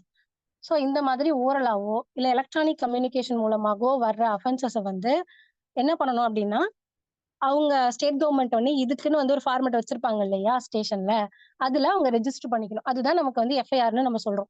So இப்படிதான் வந்து ஒரு கமிஷன் ஆஃப் அன் அஃபென்ஸை வந்து ரெஜிஸ்டர் பண்ணிக்குவாங்க ஒரு ஸ்டேஷன்ல. ஓகேவா? இந்த இதுல ஏதோ டவுட் இருக்கா? No ma'am. ஓகே. இப்ப வந்து இப்படி குடுக்கறதுல வந்து என்ன பண்ணுவாங்க அப்படின்னா, காமனா ஓரலா ரிட்டனா குடுக்கறதுல வந்து நிறைய ப்ராப்ளம் வரும். சோ நம்ம வந்து என்ன பண்ணுவோம் அப்படின்னா, ஃபர்ஸ்ட் ஒரு பர்சன் வந்து ஸ்டேஷன்ல வந்து என்ன பண்ணுவாருன்னா ஓரலா கொடுத்துருவாரு இந்த மாதிரி ஒரு அஃபென்ஸை பத்தி. கொடுத்ததுக்கு அப்புறமா பார்த்தோம்னா அவங்க வந்து நம்ம சொன்ன மாதிரி ரிட்டனா எழுதிட்டு அவங்கள்ட்ட சைன் வாங்கிடுவாங்க. ஸ்டேஷன் எஸ்எஸ்ஓ என்ன பண்ணுவாரு அப்படின்னா, அந்த டைப்ஸ், அதாவது எஃப்ஐஆர்ல நீங்களே பார்த்திருப்பீங்க, அதாவது டைப்ஸ் ஆஃப் எந்த மாதிரி டைப்ஸ் ஆஃப் இன்ஃபர்மேஷன் அப்படின்னு ஒரு காலம் இருக்கும். தகவலோட வகை வந்து எப்படி இருக்கு அப்படின்றதுக்காக அதுல இருக்கும்போது என்ன பண்ணுவாங்கன்னா, அவங்க வந்து வாய்மொழியா கொடுத்ததை வந்து விட்டுட்டு அவங்க சப்ஸ்டான்ஸா எழுதி சைன் போட்டிருக்காங்கல்ல, அதை வந்து மென்ஷன் பண்ணி இது வந்து ரிட்டன் இன்ஃபர்மேஷன், அதாவது எழுத்துப்பூர்வமாக வந்து புகார் அப்படின்னு எழுதிடுவாங்க. சோ நாளை பின்ன அது ட்ரையல்ல வரும்போது பார்த்தோம்னா இன்ஃபார்மெண்ட்டை விசாரிக்கும் போது அவர் சொல்லிடுவாரு நான் வாய்மொழியா தான் ஃபர்ஸ்ட் கொடுத்தேன் அப்படின்னு சொல்லிட்டு. சோ இந்த மாதிரி ஒரு கான்ட்ரடிக்ஷன் வரும். அந்த மாதிரி அவங்க சொல்லும் போது டிஃபென்ஸ் என்ன எடுத்துட்டு போவாங்க அப்படின்னு பார்த்தோம்னா, ஏற்கனவே ஒரு வாய்மொழி புகார் இருந்திருக்கு, அதை மறைச்சிட்டு இவங்க வந்து ஒரு ரிட்டன் இன்ஃபர்மேஷன் இவங்களா ரெடி பண்ணி வந்து கோர்ட்ல போட்டிருக்காங்க அப்படின்னு சொல்லி ஒரு டிஃபென்ஸ் எடுக்கிறதுக்கு வாய்ப்பு அமைஞ்சு போயிடும். அப்ப என்ன பண்ணணும் அப்படின்னா, ஒரு ப்ராசிக்யூஷன் வந்து ஒரு போலீஸ் ஆபீசர் என்ன பண்ணணும்னா, அவங்க அதாவது வாய்மொழியாக கொடுக்கப்பட்ட புகாரை இன்னாரால் சொல்லப்பட்டு இன்னாரால் எழுதப்பட்டது அப்படிங்கிறதையும் அந்த காலம்ல குறிப்பிட்டிருக்கணும் அப்படின்னு சொல்றாங்க. சோ இந்த மாதிரி ஒரு ப்ராசிக்யூஷன் வந்து கரெக்டா எஃப்ஐஆர் கொண்டு போயிட்டாங்க அப்படின்னா, நாளைக்கு வந்து ஈஸியா வந்து ஒரு ஃபார்மா வந்து கராபரேட் ஆயிரும் கேசஸ். சோ இதெல்லாம் மிஸ்டேக் பண்ணுவாங்க. சோ அதெல்லாம் ப்ராசிக்யூஷன் வந்து பார்க்கணுங்கிறது தான் இதுல நம்ம சொல்ல வேண்டிய விஷயம். நெக்ஸ்ட் பார்த்தோம்னா, எந்த டைம்ல கொடுக்குறாங்க. சோ எஃப்ஐஆர் வந்து நம்ம ரெஜிஸ்டர் பண்ணிடுவோம். பண்ண டைமோ பண்ண பிளேஸ் யாரு என்னங்கிறது வந்து அந்த ஸ்டேஷன்லயே ஒரு ஜெனரல் டைரி அப்படின்னு இருக்கும். எல்லா ஸ்டேஷன்லயும் இருக்கும் அது. அந்த டைரியில வந்து என்ட்ரி பண்ணணும். அதாவது வந்து என்ன அஃபென்ஸ் யாரு கொடுத்தா என்ன டைம்ல வந்து என்டர் ஆயிருக்கு அப்படின்னு சொல்லிட்டு எஃப்ஐஆர் பத்தி அந்த ஜெனரல் டைரியில வந்து என்ட்ரிஸ் இருக்கணும் அப்படின்னு சொல்றாங்க. சோ அதே மாதிரியே எஃப்ஐஆர்லயும் எந்த ஜெனரல் டைரியில எந்த பேஜ்ல எழுதியிருக்காங்கிறதையும் எஃப்ஐஆர்ல வந்து சொல்லணும் அப்படின்னு சொல்றாங்க. ஏன் இந்த மாதிரி வந்து ஜெனரல் டைரியும் வந்து எஃப்ஐஆரையும் வந்து மியூச்சுவலா வச்சுக்கிறாங்க அப்படின்னு பார்த்தோம்னா, நாளைக்கு வந்து ஒரு கோர்ட் வந்து இன்வெஸ்டிகேஷன்ல ஏதோ ஃப்ளா இருக்கு. அது கொஞ்சம் வெரிஃபிகேஷன் பண்ணா கரெக்ட்டா இருக்கும் அப்படின்னு ஒரு கோர்ட்டுக்கு தோணுச்சு அப்படின்னா, அப்போ வந்து அந்த எஃப்ஐஆர பார்த்துட்டு எஃப்ஐஆர்ல வந்து ஜெனரல் டைரிய பத்தி நம்ம எழுதியிருந்தோம் அப்படின்னா, என்ட்ரிஸ் இருந்துச்சு அப்படின்னா, அந்த கன்சர்ன் ஜெனரல் டைரிய வந்து குடுக்க சொல்லி சம்மன் அனுப்பலாம். ஸ்டேஷனுக்கு அனுப்பிட்டு, அந்த ஜெனரல் டைரிய பார்த்து வெரிஃபிகேஷன் பண்றதுக்கு ரொம்ப ஹெல்ப்ஃபுல்லா இருக்குங்கிறதுக்காக, ஜெனரல் டைரியில எஃப்ஐஆர பத்தியும், எஃப்ஐஆர்ல ஜெனரல் டைரிய பத்தியும் என்ட்ரிஸ் இருக்கணும் அப்படிங்கிறத நம்ம பார்த்துக்கணும். சோ அதான் விஷயம். இதுல ஏதாவது டவுட்ஸ் இருக்கா உங்களுக்கு? இப்ப சொன்ன விஷயத்துல? No ma'am. ஓகே. நெக்ஸ்ட் பார்த்தோம்னா, யாரு வந்து ஃபர்ஸ்ட் இன்ஃபர்மேஷன குடுக்கலாம்? நம்ம வந்து இப்படிலாம் சொல்றோம். ஃபர்ஸ்ட் இன்ஃபர்மேஷன் ஓரலா குடுக்கலாம். எலக்ட்ரானிக் கம்யூனிகேஷன் மூலமா குடுக்கலாம். அப்படிலாம் சொல்றோம். யாரு குடுக்கலாம் அப்படின்னு அப்படி யார் யார் குடுத்தா இன்ஃபர்மேஷன எடுத்துக்கலாம் அப்படின்னு பார்த்தோம்னா, நான் முன்னாடியே சொன்ன மாதிரி தான். Anybody can set the law in motion அப்படிதான். கிரிமினல் லா பொறுத்தவரையும் வந்து ஒரு இன்ஃபர்மேஷனை யாருனாலும் போய் குடுக்கலாம். அது வந்து ஒரு அக்யூஸ்டே வந்து குடுத்தாலும் சரி. ஒரு அக்யூஸ்டே வந்துட்டு நான் இந்த கொலையை பண்ணிட்டேன் அப்படின்னு சரண்டர் பண்றாங்க இல்லையா, சரண்டர் ஆகுறாங்க இல்லையா, அது ஒரு கைண்ட் ஆஃப் இன்ஃபர்மேஷன் தானே. சோ அவங்க சொல்றதும் ஃபர்ஸ்ட் இன்ஃபர்மேஷன்ல எடுத்துக்கலாம். ஃபர்ஸ்ட் அக்யூஸ்ட், நெக்ஸ்ட் வந்து விக்டிம் ஆர் கார்டியன், அதாவது அந்த அஃபென்ஸ்னால பாதிக்கப்பட்ட நபரோ இல்ல அவரோட காப்பாளரோ வந்து கொடுக்கலாம். தேர்ட் வந்து அந்த அஃபென்ஸுக்கு வந்து யாரெல்லாம் விட்னஸா இருந்தாங்க அப்படிங்கிறவங்களும் கொடுக்கலாம். நெக்ஸ்ட் வந்து ஓவர் ஹியர் பண்றவங்க, அதாவது அஃபென்ஸ் வந்து இன்கேஸ் ஒரு கான்ஸ்பைரசி ரிலேட்டடான ஒரு அஃபென்ஸா இருக்கு அப்படின்னா, அத வந்து ஓவர் ஹியர் பண்ணிருப்பாங்கல்ல, யாராவது ஒட்டு கேட்டிருப்பாங்க அந்த பிளான் பண்ற விஷயங்கள, அவங்க கூட வந்து இன்ஃபர்மேஷன் குடுக்கலாம் அப்படின்னு சொல்றாங்க. நெக்ஸ்ட் பார்த்தோம்னா, ஒரு சம்பவத்த பத்தி கேள்விப்பட்ட நபர் கூட வந்து இன்ஃபர்மேஷன் குடுக்கலாம். ஹியர்சே எவிடன்ஸ் கூட குடுக்கலாம் அப்படின்னு சொல்றாங்க. ஃபர்ஸ்ட் யாரு குடுக்கலாம்? அக்யூஸ்ட் குடுக்கலாம், இல்ல விக்டிம் ஆர் கார்டியன் குடுக்கலாம், இல்ல விட்னஸ் குடுக்கலாம், இல்லனா ஓவர் ஹியர் பண்றவங்க கூட குடுக்கலாம். நெக்ஸ்ட் ஹியர்சே எவிடன்ஸ் குடுக்கலாம். சோ இவங்கெல்லாம் வந்து ஒரு அஃபென்ஸ வந்து அஃபென்ஸ பத்தி ஃபர்ஸ்ட் இன்ஃபர்மேஷன் குடுக்கலாம் அப்படிங்கிறத நம்ம பார்த்துக்கணும். நெக்ஸ்ட் வந்து ஒரு ஃபர்ஸ்ட் இன்ஃபர்மேஷன், ஒரு எஃப்ஐஆர் வந்து ஒரு சார்ஜ் ஷீட் மாதிரி வந்து ஒரு அஃபென்ஸ பத்தி எல்லா டீடைல்ஸும் கண்டெயின் ஆயிருக்கணுமா அதுல? இப்ப நம்ம சார்ஜ் ஷீட் பார்த்திருப்போம் இல்லையா கோர்ட்ல, அக்யூஸ்ட் யாரு, அவர் என்ன அட்ரஸ், அவரோட அப்பா பேர் என்ன, எல்லா டீடைல்ஸும் இருக்கும். அஃபென்ஸ் என்ன மாதிரி நேச்சர், என்ன வெப்பன்ஸ் யூஸ் பண்ணாங்க, அந்த மாதிரி எல்லா டீடைல்ஸும் வந்து ஃபைனல் ரிப்போர்ட்ல இருக்கும். ஆனா வந்து அதே மாதிரி இந்த ஃபர்ஸ்ட் இன்ஃபர்மேஷன் எஃப்ஐஆர்லயும் இருக்கணுமா அப்படின்னு நம்ம பார்த்தோம்னா, அப்படி தேவை கிடையாது அப்படின்னு சொல்றாங்க. ஏன்னா நம்ம எல்லாருக்குமே தெரியும், FIR is need not to be an encyclopedia. அது எல்லா விவரங்களையும் கொண்ட ஒரு ரிப்போர்ட்டா இருக்க வேண்டியது கிடையாது அப்படின்னு சொல்றாங்க.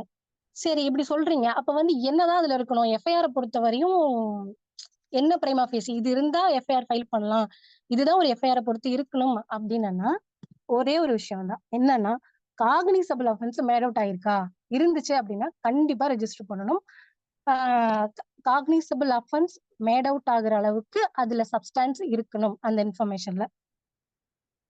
சோ இத வந்து எந்த கேஸ்ல சொல்றாங்கன்னா, SP CBI versus Tapan KR Singh, SP CBI versus Tapan KR Singh, AIR 2003 Supreme Court 4140, AIR 2003 Supreme Court 4140, SPCBI versus Tapan KR Singh இந்த கேஸ்ல சொல்றாங்க.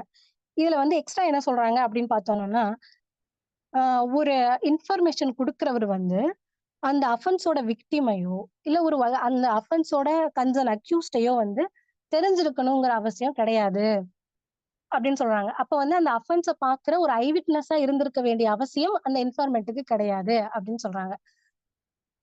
சோ ரெண்டே எசென்ஷியல் மட்டும் இருந்தா போதும். என்னன்னா, காக்னிசபிள் அஃபென்ஸ் மேட் அவுட் ஆயிருந்தா போதும்.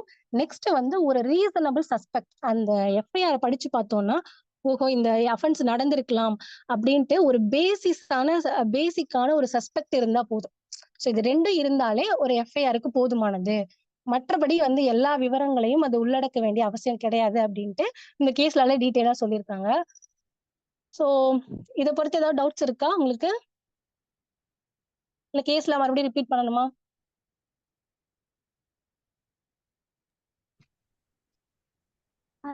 கேஸ்ல நேம் மட்டும் சொல்லுங்க மேம்.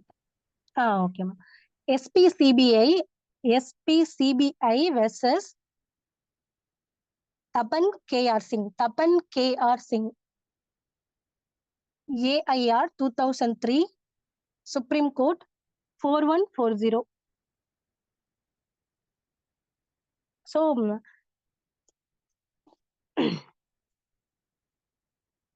அந்த கன்டென்ஷன் ரிப்பீட் பண்ணணுமா மேம்? கேஸ்ல நேம் மட்டும் போதும்ல மேம்? போதும் மேம். நெக்ஸ்ட் வந்து ஒரு போலீஸ் ஸ்டேஷனுக்கு வந்து ஒரு இன்ஃபர்மேஷன் வருது போன்ல. அதாவது இந்த மாதிரி ஒரு நாமக்கல்ல வந்து பஸ் ஸ்டாண்ட்ல வந்து இந்த மாதிரி ஒரு கொலை பண்ணி போட்டு போயிட்டாங்க அப்படின்னு சொல்லிட்டு போனை கட் பண்ணிடுறாரு.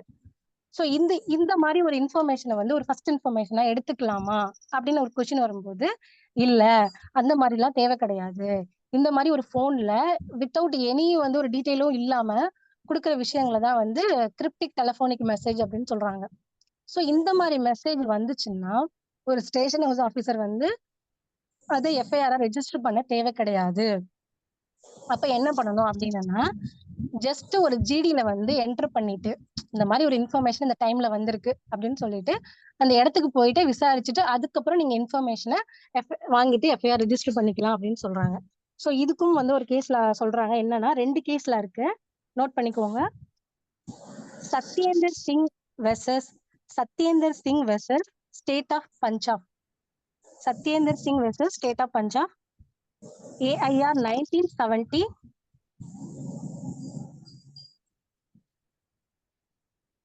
Satyendar Singh versus state of Punjab AIR 1970 Supreme Court 1566. So இதுலதான் வந்து cryptic telephonic message it's not a first information அப்படின்னு சொல்லியிருக்காங்க. கேஸ்ல ரிப்பீட் பண்ணட்டுமா? Yes ma'am. Satyendar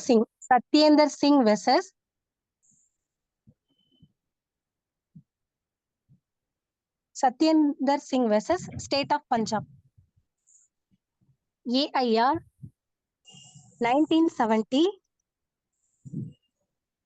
supreme Court 1566. So next கேஸ்ல பாத்தீங்கன்னா அதுல என்ன சொல்றாங்கன்னா, கிரிப்டிக் டெலபோனிக் மெசேஜ் வந்துட்டா ஜிடில என்டர் பண்ணிட்டு கன்சர்ன் பிளேஸ் ஆஃப் அக்கரன்ஸ்க்கு போயிட்டு விசாரிச்சுட்டு அதுக்கப்புறம் இன்ஃபர்மேஷன் ரெஜிஸ்டர் பண்ணிக்கலாம் அப்படின்னு சொல்றாங்க. இது எந்த கேஸ்ல சொல்றாங்க அப்படின்னு பார்த்தோம்னா, சித்தார்த்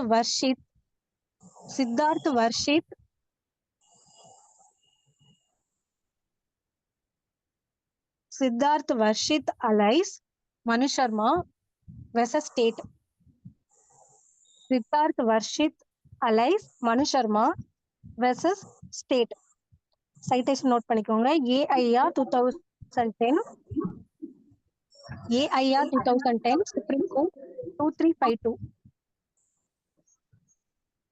என்ன சொல்லியிருக்காங்க அப்படின்னா, இந்த மாதிரி கிரிப்டிக் டெலபோனிக் மெசேஜ் வந்துச்சு அப்படின்னா உடனே இன்ஃபர்மேஷன் வந்து ரெஜிஸ்டர் பண்ணணுங்கிறது கிடையாது. அந்த ஜிடில மட்டும், அதாவது ஜெனரல் டைரியில மட்டும் என்ட்ரிஸை போட்டுட்டு கன்சர்ன் பிளேஸ் ஆஃப் அக்கரன்ஸ்க்கு போயிட்டு விசாரிச்சுட்டு அதுக்கப்புறம் இன்ஃபர்மேஷனை எஃப்ஐஆர் ரெஜிஸ்டர் பண்ணிக்கலாம் அப்படின்னு சொல்றாங்க. ஸோ ஓகேவா? இது பொறுத்ததா டவுட்ஸ் இருக்கா? ஏதாவது ரிப்பீட் பண்ணணுமா நானு? Citation Siddharth versus citation. Okay. AIR 2000 Siddharth Vashisht alias Manu Sharma versus state.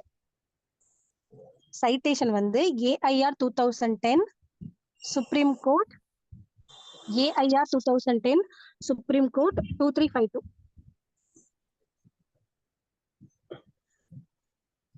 ஓகேவா? நம்ம நெக்ஸ்ட் போலாமா? போலாம் மேம். அந்த ஃபர்ஸ்ட் கேஸோட பாயிண்ட் என்ன மேம்? பாயிண்ட் வந்து கிரிப்டிக் டெலபோனிக் மெசேஜ் வந்து it's not an first information அப்படின்னு சொல்றாங்க. Okay ma'am.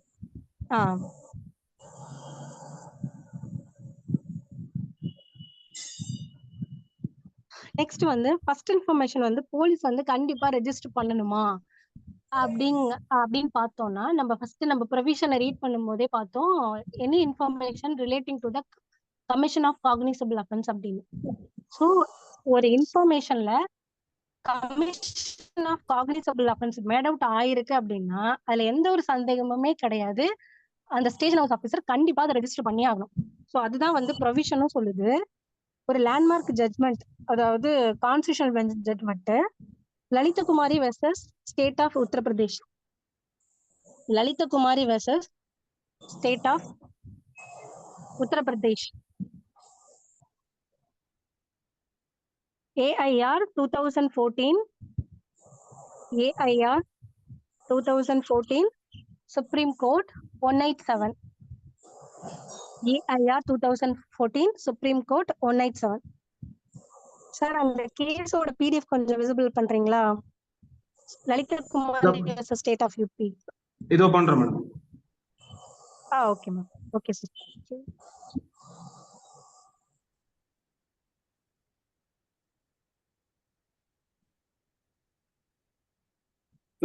லலிதகுமாரி ரேஷியோ சொல்றீங்களா? சார்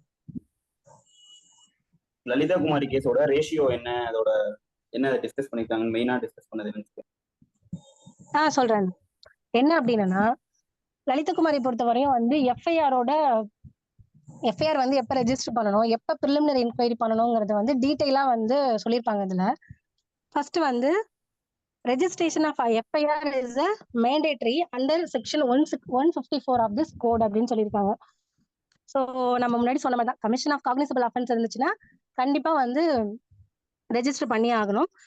நெக்ஸ்ட் வந்து if the information discloses commission of cognizable offense and no preliminary inquiry is permissible, அதாவது once அந்த இன்ஃபர்மேஷன்ல வந்து காக்னிசபிள் அஃபென்ஸ் மேட் அவுட் ஆயிருக்கு அப்படின்னாலே அதுல மேற்கொண்டு எந்த இன்கொயரிக்கும் வந்து நமக்கு வந்து பவர் கிடையாது, என்கொயரி எல்லாம் பண்ண தேவையில்ல. காக்னிசபிள் அஃபென்ஸ் இருந்தாலே டைரக்டா வந்து நீங்க எஃப்ஐஆர் ரெஜிஸ்டர் பண்ணிக்கலாம் அப்படின்னு சொல்றாங்க.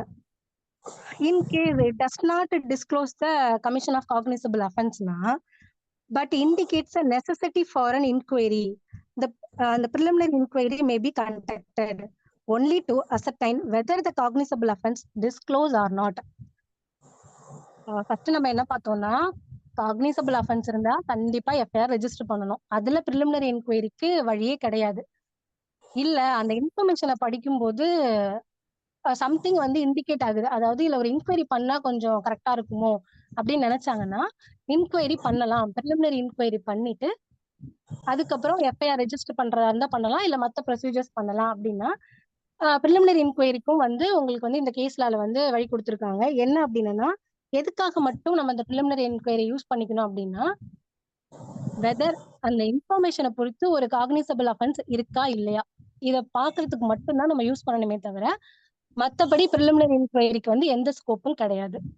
ஓகேவா? இதுல வந்து ஒரு 7 days டைம் கொடுத்துருக்காங்க பிரிலிமினரி இன்கொயரி லலிதகுமாரியை பொறுத்தவரையும். நெக்ஸ்ட் வந்து அதே கேஸ்ல வந்து பிரிலிமினரி இன்கொயரி வந்து ஸ்கிரீன் ஷேர் ஆகல. ஸ்கிரீன் ஷேர் காட்டுதுங்களா? இல்ல சார். ஓகே, ஆல்ரெடி குரூப்ல போட்டுருக்கு, எல்லாரும் இதை ஓபன் பண்ணி சொல்லலாம் மேம். ஓகேங்க சார், ஓகேங்க சார், ஒன்றும் ப்ராப்ளம் இல்லை. பார்ட்டிசிபென்ட்ஸ் எல்லாரும் குரூப்ல ஆல்ரெடி போட்டுருக்கு, டவுன்லோட் பண்ணி அதை ஓபன் பண்ணிக்கோங்க. அதுல வந்து 41, 42 பேஜ்ல வந்து கொடுத்துருப்பாங்க. எந்த வழக்குல வந்து பிரிலிமினரி இன்கொயரி பண்ணலாம் அப்படிங்கறதும் வந்து இந்த கேஸ்லயே வந்து டிஸ்கஸ் பண்ணிருப்பாங்க. ஃபர்ஸ்ட் வந்து என்னன்னா matrimonial disputes and family dispute. இந்த மாதிரி கேசஸ்க்கு நீங்க உடனே எடுத்த உடனே எஃப்ஐஆர் போட வேணாம், ஒரு நாமினலா ஒரு இன்கொயரி பண்ணிருங்க. ஏன்னா அதுல வந்து எமோஷனலா எதுவும் வந்து இன்ஃப்ளூயன்ஸ்ல வந்து போயிட்டு கம்ப்ளைண்ட் இன்ஃபர்மேஷன் கொடுத்துருவாங்க. ஸோ அதுக்கெல்லாம் வந்து எஃப்ஐஆர் ரெஜிஸ்டர் பண்ண தேவையில்ல. ஒரு வாட்டி வந்து போயிட்டு என்ன நடந்ததுன்னு என்கொயரி பண்ணிட்டு அதுக்கப்புறம் காக்னிசபிள் அஃபென்ஸா இருந்துச்சு அப்படின்னா அதுக்கப்புறம் நீங்க வந்து எஃப்ஐஆர் ரெஜிஸ்டர் பண்ணிக்கலாம். ஸோ ஃபர்ஸ்ட் என்ன case, matrimonial disputes and family டிஸ்பியூட்ஸ்க்கு வந்து பிரிலிமினரி இன்கொயரி வந்து பண்ணலாம் அப்படின்னு சொல்றாங்க. நெக்ஸ்ட் வந்து கமர்ஷியல் அஃபென்சஸ், அதாவது கொடுக்கல் வாங்கல் கேசஸ்லாம் இருக்கு இல்லையா, அதுவரையும் நல்லா டிரான்சாக்ஷன் போயிட்டு இருந்திருக்கும். ஏதோ ஒரு விஷயத்துல வந்து யாரோ ஒரு ஒமிஷன்ல வந்து வந்து இன்ஃபர்மேஷன் கொடுத்துருவாங்க. ஸோ அப்படி இருக்கும்போது அது வந்து ஜென்யூனாவே அது வந்து நடந்திருக்கா இல்ல வந்து ஏதோ வெஞ்சன்ஸ்ல பண்றாங்களா என்னன்னு தெரியாது. ஸோ அப்ப வந்து கமர்ஷியல் ரிலேட்டடான டிஸ்பியூட்ஸ்க்கு வந்து நீங்க உடனே எஃப்ஐஆர் போட வேண்டிய தேவையில்ல. பிரிலிமினரி இன்கொயரி பண்ணதுக்கு அப்புறமா நீங்க வந்து எஃப்ஐஆர் போடலாம் அப்படின்னு சொல்றாங்க. நெக்ஸ்ட் தேர்ட் வந்து மெடிக்கல் நெக்லிஜென்ஸ் கேசஸ் அப்படின்னு. ஏன்னா இப்ப வந்து நம்ம ஹாஸ்பிட்டல் பொறுத்தவரை எல்லா ட்ரீட்மெண்ட்டும் வந்து 100% வந்து சக்சஸ் ஆகுமான்லாம் கிடையாது. ஸோ அது வந்து ஏதோ ஒரு நெக்லிஜென்ஸ் ஆகி ஃபெயிலியர் ஆயிருச்சு அப்படின்னா உடனே நம்ம இன்ஃபர்மேஷன் போட்டு ஃபர்ஸ்ட் இன்ஃபர்மேஷன் எஃப்ஐஆர் ரெஜிஸ்டர் பண்ணணுமானா தேவையில்ல. அங்க போயிட்டு அந்த நெக்லிஜென்ஸ் வந்து போனஃபைடா நடந்ததா இல்ல வந்து கிரேவ் நெக்லிஜென்ஸா வேணும்னே பண்ணதா அப்படின்னு பார்த்துட்டு அதுக்கப்புறம் வந்து நீங்க வந்து எஃப்ஐஆர் ரெஜிஸ்டர் பண்ணலாம் அப்படின்னு சொல்லிட்டு அதுக்காகவே ப்ரிலிமினரி இன்கொயரிக்கு வந்து ஒரு ஆப்ஷன் கொடுக்குறாங்க. ஏன்னா மெடிக்கல் நெக்லிஜென்ஸ் கேசஸ்க்கு. நெக்ஸ்ட் வந்து கரப்ஷன் கேசஸ்.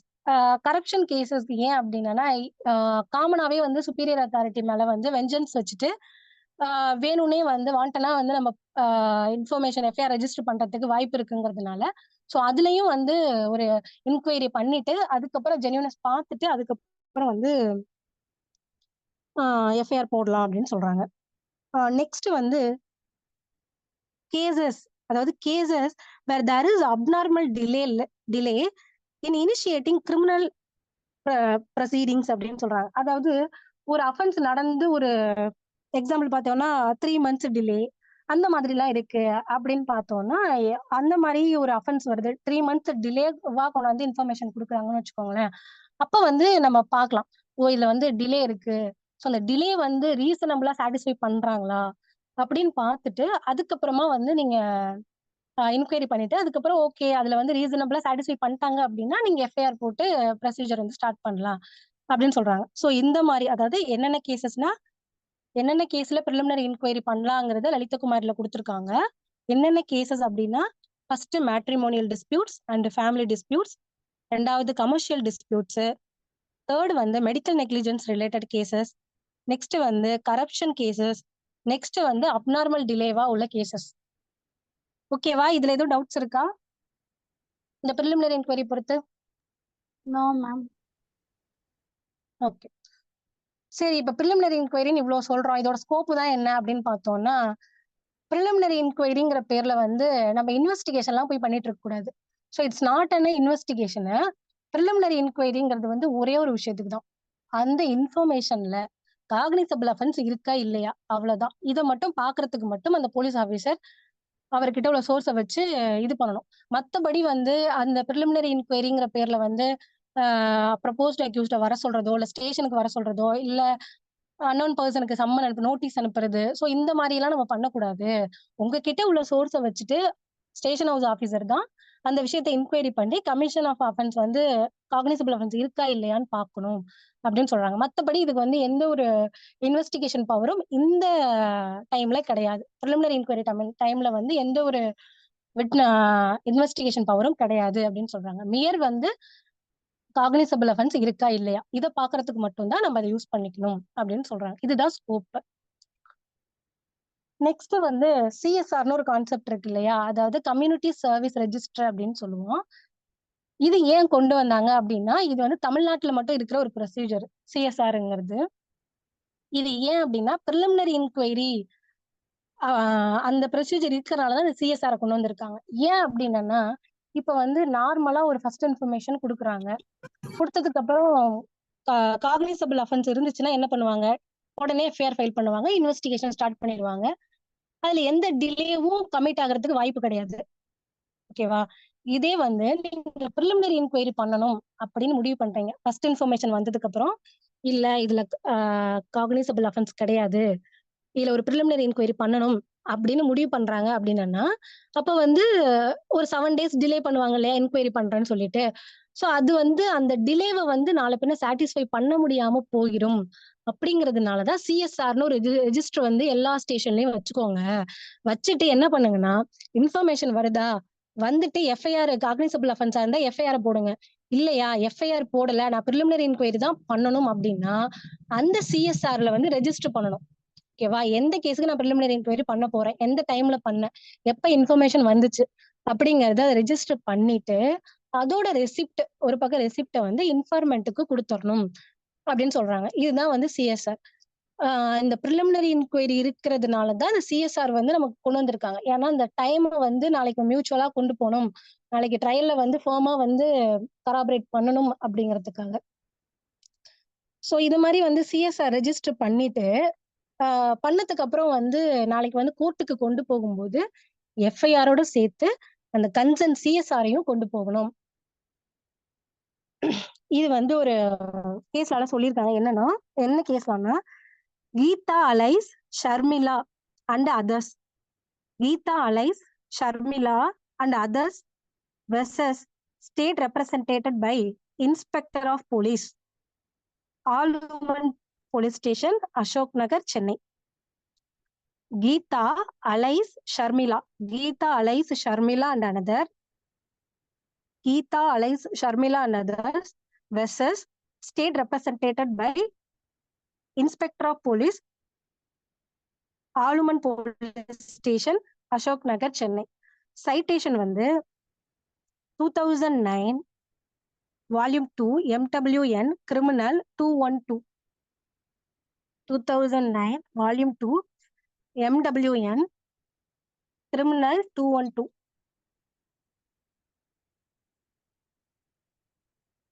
இன்னொரு தடவை ரிப்பீட் பண்ணட்டுமா கேஸ்லா name? Yes, ma'am. Geeta alias Sharmila, Geeta allies Sharmila and others versus state represented by Inspector of Police, Aluman Police Station, Ashok Nagar, Chennai. Citation வந்து 2009 Volume 2 MWN Criminal 212. 2009 Volume 2 MWN Criminal 212. இதுலதான் வந்து அந்த CSR வந்து கண்டிப்பா வந்து எஃப்ஐஆரோட சேர்த்து கோர்ட்டுக்கு வந்து கண்டிப்பா கொண்டு போகணும் அப்படின்னு இந்த கேஸ்லாலதான் சொல்றாங்க. அப்போதான் வந்து டிலேவை வந்து ஜஸ்டிஃபை பண்ண முடியும் ப்ராசிக்யூஷன் அப்படிங்கிற பர்பஸ்னால எஃப்ஐஆர் பிளஸ் சிஎஸ்ஆர் ரெண்டுமே வந்து கோர்ட்ல ப்ரொடியூஸ் பண்ணணும் அப்படின்னு சொல்றாங்க. ஸோ சிஎஸ்ஆர் ரிலேட்டடா எதுவும் உங்களுக்கு டவுட்ஸ் இருக்கா இப்ப சொன்னதுல? No, ma'am. ஓகே. நெக்ஸ்ட் ஒரு கேஸ்ல நோட் பண்ணிக்கோங்க. Sukesan transport private limited, MWN criminal 212, 2009 Volume 2 MWN criminal 212. இது வந்து முதல்ல சொன்ன கேஸ்லாக்கு கீதா அலை ஷர்மிளா அந்த கேஸ்லாக்குள்ள சைட்டேஷன் தான் 2009 Volume 2 MWN கிரிமினல் 212. நெக்ஸ்ட் கேஸ்ல வந்து Sukesan transport private limited, Sukesan transport private limited versus assistant commissioner of police Adyar, Chennai. Sukesan transport private limited versus assistant commissioner of police Adyar, Chennai. So இதுல வந்து criminal OP number 19197/2016. Criminal OP number 19197/2016. Sukesan transport private limited versus assistant commissioner of police Adyar, Chennai. இதுல என்ன சொல்லியிருக்காங்கன்னா பாரா 91ல வந்து the system cannot totally faulted because Lalitha Kumari itself provides for preliminary inquiry in certain cases and therefore issuance of CSR receipt where the FIR is not registered is essential. அதாவது லலிதா குமாரி கேஸ்ல வந்து preliminary inquiry வந்து mandate பண்ணி preliminary inquiryக்கு ஒரு வந்து வாய்ப்பு கொடுத்திருக்கிறதுனால CSR maintain பண்ணிக்கிறதும் வந்து ஒரு மேண்டேட்டரியான திங் அப்படின்னு இந்த கேஸ்ல சொல்றாங்க. ஓகேவா, புரிஞ்சுதா? அதாவது லலிதகுமாரி கேஸ்ல வந்து preliminary inquiry பத்தி பேசியிருக்காங்க, அதுக்கு வந்து ஒரு கிளாஸஸ் ஆஃப் கேசஸ் கொடுத்திருக்காங்க இல்லையா, அதனால அந்த மாதிரி கேஸ்க்காக சிஎஸ்ஆர் ஃபாலோ பண்றது வந்து ஒரு மேண்டேட்டரியான திங் அப்படின்னு சொல்றாங்க. புரிஞ்சுதா? இந்த கேஸ்ல எதுவும் ரிப்பீட் பண்ணணுமா?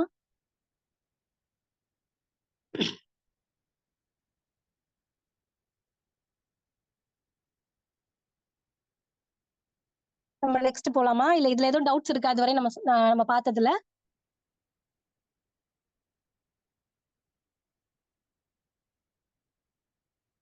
No, ma'am. ஓகே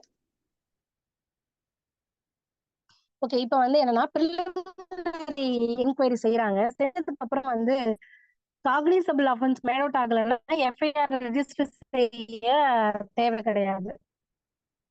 ஓகேவா? இப்ப காக்னிசபிள் அஃபென்ஸ் மேட் அவுட் ஆகல, அப்ப எஃப்ஐஆர் ரெஜிஸ்டர் தேவையில்ல. அப்ப என்ன அஃபென்ஸ்? எந்த அஃபென்ஸுமே மேட் அவுட் ஆகல. சோ வந்து ஒரு இன்ஃபர்மேஷன் வருது, பிரிலிமினரி என்கொயரி பண்றாங்க, காக்னிசபிள் அஃபென்ஸே மேட் அவுட் ஆகல, எந்த அஃபென்ஸுமே காமனா மேட் அவுட் ஆகலன்னா என்ன பண்றது அப்படின்னு பார்த்தோம்னா, அந்த ப்ரொசீஜரை க்ளோஸ் பண்ணிட்டு இன்ஃபார்மெண்ட்டுக்கு வந்து க்ளோஷர் ரிப்போர்ட்டை சொல்லிடணும். க்ளோஸ் பண்ணதை சொல்லிடணும், அவங்கள்ட்ட கன்வே பண்ணிடணும். ஸோ அதுதான் வந்து ப்ரொசீஜர். இல்ல இன்கேஸ் வந்து காக்னிசபிள் அஃபென்ஸ் மேட் அவுட் ஆயிருச்சு, பிரிலிமினரி என்கொயரி பண்றாங்க, அதுக்கப்புறம் காக்னிசபிள் அஃபென்ஸ்னா நார்மலா எப்பவும் போல எஃப்ஐஆர் ரெஜிஸ்டர் பண்ணிட்டு இன்வெஸ்டிகேஷன் ஸ்டார்ட் பண்ணிடணும். இல்ல இது பிரிலிமினரி என்கொயரி பண்ணதுக்கு அப்புறமா ஒரு நான் காக்னிசபிள் அஃபென்ஸ் வந்து மேட் அவுட் ஆயிருக்கு அப்படின்னா என்ன பண்றதுன்னா, அதுக்குதான் நமக்கு வந்து ப்ரொசீஜர் வந்து 155 சிஆர்பிசில இருக்கு இல்லையா, அதை நம்ம பார்க்கலாம். அந்த ப்ரொசீஜர் ஃபாலோ பண்ணணும். ஸோ இதுதான் வந்து இன்ஃபர்மேஷனை பொறுத்த நம்ம தெரிஞ்சுக்க வேண்டியது. ஸோ பிரிலிமினரி என்கொயரியை பொறுத்த வரையும் வந்து இப்போ பிஎன்எஸ்எஸ்ல வந்து எதுவும் ஆட் பண்ணியிருக்காங்க அப்படின்னு பார்த்தோம்னா, இந்த பிரிலிமினரி என்கொயரியை வந்து இப்போ பிஎன்எஸ்எஸ்ல வந்து தனியா ஒரு சப்செக்ஷனாவே கொண்டு வந்துட்டாங்க. 173 சப்கிளாஸ் 4 அது யாராவது ரீட் பண்றீங்களா? சப்கிளாஸ் 3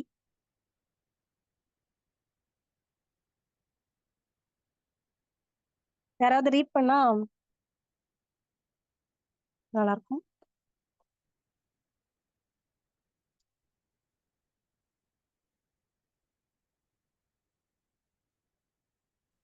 யாருனாலும் ரீட் பண்ணுங்க. Subclass 3 Without prejudice to the provisions contained in section 175 on receipt of information relating to the commission of any cognizable offence which is made punishable for 3 years or more but less than 7 years, the officer in charge of the police station may, with the prior permission from an officer not below the rank of deputy superintendent of police, considering the nature and gravity of the offence. அந்த 2 points படிச்சிடலாமா? Yes ma'am, அதையும் படிச்சிருங்க. Proceed to conduct preliminary inquiry to ascertain whether there exists a prima facie case for proceeding in the matter within a period of 14 days or proceed with investigation when there exists a prima facie case. Okay ma'am. இப்ப வந்து என்ன சொல்லிருக்காங்க அப்படின்னா, without prejudice to the provision contained in section 175 175ல என்ன சொல்லிருக்காங்கன்னா, இன்வெஸ்டிகேஷனுக்கான power, police ஆபீசருக்கு இன்வெஸ்டிகேஷனுக்குள்ள power பத்தி பேசுறதுதான் 175. அதுக்கு எந்த ப்ரெஜுடைஸும் இல்லாம ஒரு காக்னிசபிள் அஃபென்ஸை பொறுத்து ஒரு officer in charge of police station SHO இருக்காருல்ல, அவருக்கு வந்து மேபி ஒரு தோணுச்சு அப்படின்னா இது வந்து ஒரு காக்னிசபிள் அஃபென்ஸ் வந்து இருக்கு, இதுல ஒரு பிரிலிமினரி இன்கொயரி வந்து மேட் பண்ணணும் அப்படின்னு அவர் நினைச்சாருன்னா என்ன பண்ணணும்னா, ப்ரையர் பெர்மிஷன் டு த இது டெபுட்டி சூப்பரிண்டென்டென்ட் ஆஃப் போலீஸ் கிட்ட வந்து ப்ரையர் பெர்மிஷன் வாங்கணும் அப்படின்னு சொல்லியிருக்காங்க பிஎன்எஸ்எஸ்ல. ஸோ எதுக்கு அப்படின்னா, எந்த மாதிரி காக்னிசபிள் அஃபென்ஸுக்கு நம்ம பிரிலிமினரி இன்கொயரி பண்ணலாம் அப்படின்னு சொல்லியிருக்காங்க அப்படின்னா, for 3 years or more but less than 7 years. அதாவது ஒரு காக்னிசபிள் அஃபென்ஸ்ல பனிஷ்மெண்ட் வந்து 3 years ஆர் மோர், ஆனா 7 yearsக்குள்ள உள்ள இருக்கணும். ஸோ அந்த மாதிரி கேசஸ்க்கு தான் பிரிலிமினரி இன்கொயரி பண்ணலாம். அது எப்படி பண்ணலாம்? ப்ரையர் பெர்மிஷன் இருக்கணும். டிஎஸ்பி கிட்ட பெர்மிஷன் வாங்கினதுக்கு அப்புறம் அதை வந்து நீங்க பிரிலிமினரி இன்கொயரி பண்ணலாம் அப்படின்னு சொல்லியிருக்காங்க. ஸோ என்ன பண்ணலாம் அப்படின்னா, to proceed to conduct preliminary inquiry to ascertain whether there is exist a prima facie case for proceeding in the matter within period of 14 days. அதாவது நம்ம லலிதகுமாரி கேஸ்ல என்ன பார்த்தோம்னா 7 daysக்குள்ள வந்து பிரிலிமினரி இன்கொயரிக்கு டைம் கொடுத்துருக்காங்க. பட் வந்து பிஎன்எஸ்எஸ்ல பார்த்தோம்னா 14 days டைம் கொடுத்துருக்காங்க. 14 daysக்குள்ள வந்து நீங்க அந்த இன்ஃபர்மேஷன்ல வந்து ஏதோ முகாந்திரம் இருக்கா இல்லையான்னு பார்த்துட்டு நீங்க வந்து பார்க்கலாம். 14 daysக்குள்ள வந்து பிரிலிமினரி இன்கொயரிய முடிச்சிடணும். இல்ல அப்படின்னா proceed with investigation where there is exist prima facie case. இல்ல அந்த 14 டேஸ்க்குள்ளேயே வந்து அதுக்கான பிரைமா ஃபேசி கிடைச்சிருச்சு அப்படின்னா நம்ம இன்வெஸ்டிகேஷனை ப்ரொசீட் பண்ணலாம். ஸோ இப்போ பிஎன்எஸ்எஸ்ல பொறுத்த வரையும் எப்படி சொல்றாங்கன்னா 3 years to 7 years பனிஷ்மெண்ட் உள்ள அஃபென்ஸ், அதாவது அதுவும் காக்னிசபிள் அஃபென்ஸ்க்கு மட்டும் தான் நம்ம வந்து ப்ரிலிமினரி இன்கொயரி பண்ணணுங்கிற மாதிரி இதுல கொடுத்துருக்காங்க. ஸோ இதுல வந்து 2 years காக்னிசபிள் அஃபென்ஸ்க்கெல்லாம் கிடையாதா அப்படிங்கிறது வந்து இனிமேல் வந்து சுப்ரீம் கோர்ட் அதுக்கு இன்டர்பிரிட்டேஷன் எப்படி கொடுக்குறாங்கிறத பொறுத்து தான் நம்ம அதை புரிஞ்சுக்க முடியும். ஸோ இப்போக்கி பிஎன்எஸ்எஸ்ல இப்படி கொடுத்துருக்காங்க, அதாவது 3 years to 7 years உள்ள கேசஸ் வந்து நீங்க ப்ரிலிமினரி இன்கொயரி கண்டக்ட் பண்ணலாம், prior permission to the DSP. So இதெல்லாம் புதுசா இப்ப ஆட் பண்ண விஷயம். ஸோ இதுக்கும் லலிதகுமார் கேஸ்க்கும் நாளை பின்ன வந்து கான்ட்ரடிக்ஷன் இருந்துச்சு அப்படின்னா அது வந்து சுப்ரீம் கோர்ட் வந்து கொடுக்குற இன்டர்பிரிட்டேஷன் பொறுத்து தான் நம்ம அதை வந்து புரிஞ்சுக்க முடியும். ஸோ இதுதாங்க ப்ரிலிமினரி என்கொயரி பொறுத்த வரையும் ப்ரெசிடென்ட்ஸ்லயும் அதான் சொல்றாங்க, ப்ரொவிஷன்லயும் நம்ம பார்த்துட்டோம். ஸோ இந்த ப்ரிலிமினரி இன்கொயரி பொறுத்து உங்களுக்கு ஏதாவது டவுட்ஸ் இருக்கா இப்ப பார்த்த வரையும்? மேம் அகைன் அந்த சப்கிளாஸ் 3 மட்டும் எக்ஸ்பிளைன் பண்ணுங்களா மேம்? Okay okay ma'am. என்ன சொல்றாங்க அப்படின்னா, ஒரு கமிஷன் ஆஃப் காக்னிசபிள் அஃபென்ஸ் வந்துருச்சு ஓகேவா ஸ்டேஷனுக்கு. அந்த ஸ்டேஷன் ஆஃபீஸர் என்ன பண்றாருன்னா, இல்ல இதுல வந்து ஒரு அதுவும் வந்து என்ன மாதிரி அஃபென்ஸுக்கு ஒரு ஸ்டேஷன் ஹவுஸ் ஆஃபீஸர் வந்து ப்ரிலிமினரி இன்கொயரி பண்ணணும்னு நினைக்கிறாரு. அப்ப வந்து என்ன அஃபென்ஸுக்கு பண்ணலாங்கிறது இதுலயே சொல்லியிருக்காங்க. என்னன்னா which is made punishable for 3 years or more but less than 7 years. அதாவது 3 years பனிஷ்மெண்ட் இருக்கணும் or more but less than 7 years வந்து இருக்கிற கேசஸ் மட்டும்தான் ப்ரிலிமினரி இன்கொயரி பண்ண முடியும் அப்படின்னு சொல்றாங்க. அதுவும் என்ன, அதுவும் எப்படின்னா மே with prior permission from an officer not below the rank of deputy superintendent of police. அதாவது டிஎஸ்பி ரேங்க் குறையாத ஒருத்தர்கிட்ட வந்து பெர்மிஷன் வாங்கினதுக்கு அப்புறம் தான் நம்ம வந்து அவர் வந்து ப்ரிலிமினரி இன்கொயரியை கண்டக்ட் பண்ண முடியும்னு சொல்றாங்க. அதுவும் என்ன கேசஸ்க்கு தான் 3 years to 7 years பனிஷ்மெண்ட் உள்ள கேசஸ்க்கு மட்டும் தான் கண்டக்ட் பண்ண முடியும்னு சொல்றாங்க.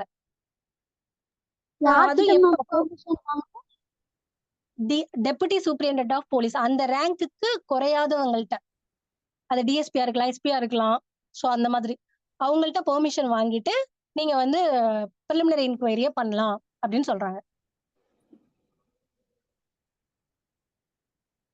ஓகேவா? இது வந்து வித்தின் 14 டேஸ்க்குள்ள வந்து நம்ம இந்த ப்ரிலிமினரி இன்கொயரியில வந்து பிரைமா ஃபேசி இருக்கான்னு சொல்லணும். அந்த 14 டேஸ்க்குள்ளேயே வந்து பிரைமா ஃபேசி இருக்குன்னு அவங்க வந்து தெரிஞ்சுக்கிட்டாங்க அப்படின்னா இன்வெஸ்டிகேஷனுக்கு ப்ரொசீட் பண்ணலாம். ஓகேவா மேம்? எதுவும் டவுட்ஸ் இருக்கா சொல்லுங்க, இல்ல இன்னும் எக்ஸ்பிளைன் பண்ணணுமா?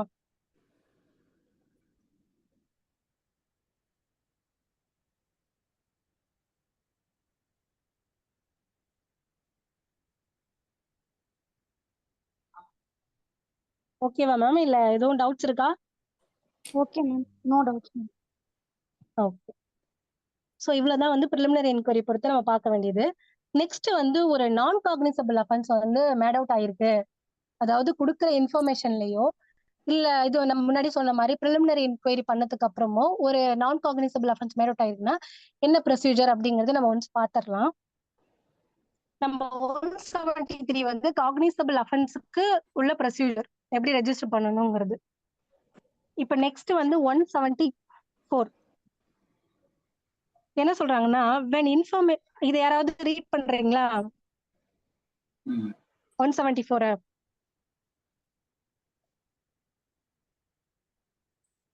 யாருனாலும் ரீட் பண்ணலாம், பண்ணுங்க.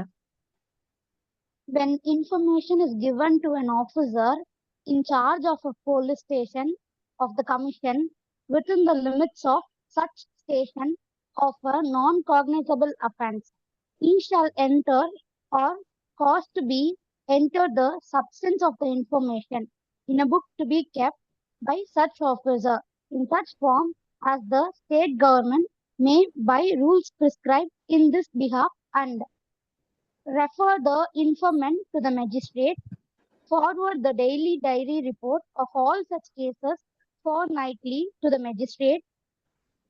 No police ma'am. officer. போதும் மேம், இதை பார்த்துட்டு அதுக்கப்புறம் நம்ம அதை பார்ப்போம். ஓகே. ஸோ இப்போ வந்து ஒரு இன்ஃபர்மேஷன் கொடுக்குறாங்க, அதுல வந்து என்னன்னா நான் காக்னிசபிள் அஃபென்ஸ் வந்து வர இன்ஃபர்மேஷனா கொடுக்குறாங்க அப்படின்னா என்ன பண்ணணும் அப்படின்னா, ஒரு ஸ்டேஷன் ஹவுஸ் ஆஃபீஸர் வந்து எஃப்ஐஆர்லாம் ஃபைல் பண்ணக்கூடாது. என்ன பண்ணணும்னா அதுக்குன்னு ஒரு புக் வச்சிருப்பாங்க இல்லையா, அதுல வந்து அந்த இன்ஃபர்மேஷனை குறித்த டீடைல்ஸை வந்து என்ட்ரி பண்ணிட்டு அந்த கன்சர்ன் பர்சனை வந்து மேஜிஸ்ட்ரேட் கிட்ட போயிட்டு நீங்க கம்ப்ளைண்டா கொடுங்க, பிரைவேட் கம்ப்ளைண்டா கொடுங்க அப்படின்னு சொல்லிட்டு அவங்கள ரெஃபர் பண்ணி விட்டுறணும் மேஜிஸ்ட்ரேட் கிட்ட. இவங்க வந்து என்ன பண்ணக்கூடாதுன்னா இன்வெஸ்டிகேஷன்லாம் ஸ்டார்ட் பண்ணக்கூடாது. ஓகேவா? பிளஸ் வந்து என்ன சொல்றாங்கன்னா, அதாவது அதுக்குன்னு ஒரு புக் வச்சிருப்பாங்க இல்லையா ஸ்டேஷன்ல, அதுல என்டர் பண்ணிட்டு இன்ஃபர்மெண்ட்டை மேஜிஸ்ட்ரேட் கிட்ட அனுப்பி விடணும். பிளஸ் வந்து இப்ப இந்த ரெண்டாவது இது லைன் இருக்கு இல்லையா, forward the daily report of all such cases fortnightly to the magistrate. இது வந்து இப்ப பிஎன்எஸ்எஸ்ல புதுசா ஆட் பண்ணிருக்காங்க. என்ன அப்படின்னா, இந்த மாதிரி நீங்க இன்ஃபார்மெண்ட்டை வந்து மேஜிஸ்ட்ரேட் கிட்ட வந்து ரெஃபர் பண்ணி விட்டதுக்கு அப்புறமா 2 வீக்ஸுக்குள்ள வந்து என்ன பண்ணணும்னா, அந்த டெய்லி ரிப்போர்ட் இருக்கு இல்லையா, இந்த நான் காக்னிசபிள் அஃபென்ஸ் பத்தி அந்த என்டர் பண்ணிருப்பாங்க இல்லையா, அந்த டெய்லி டைரிய வந்து மேஜிஸ்ட்ரேட் கிட்ட ஃபார்வர்ட் பண்ணணும் அப்படின்னு புதுசா ஒரு விஷயத்த இன்கார்பரேட் பண்ணிருக்காங்க. ஸோ இதுதான் வந்து நான் காக்னிசபிள் அஃபென்ஸை பொறுத்த வரையும். ஸோ வந்து எஃப்ஐஆர் ரெஜிஸ்டர் பண்ணக்கூடாது. சொல்லுங்க.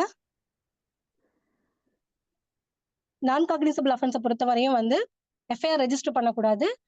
அந்த கன்சர்ன் இன்ஃபர்மேஷனை பொறுத்து என்ட்ரிஸை வந்து அதுக்குன்னு ஒரு புக் வச்சிருப்பாங்க இல்லையா, அதுல வந்து என்ட்ரி பண்ணிட்டு இன்ஃபர்மெண்ட்டை மேஜிஸ்ட்ரேட்டுக்கு அனுப்பணும். அதோட டெய்லி டைரி ரிப்போர்ட்டை வந்து அதையும் வந்து ஃபோர்ட்நைட்லின்னா 2 வீக்ஸ்க்குள்ள வந்து மேஜிஸ்ட்ரேட்டுக்கு அனுப்பிடணும். ஸோ இதுதான் சொல்ல வராங்க.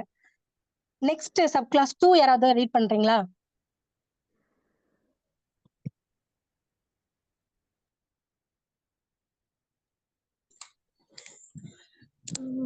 No police officer shall investigate a non-cognizable case without the order of the magistrate having power to try such case or commit the case for trial.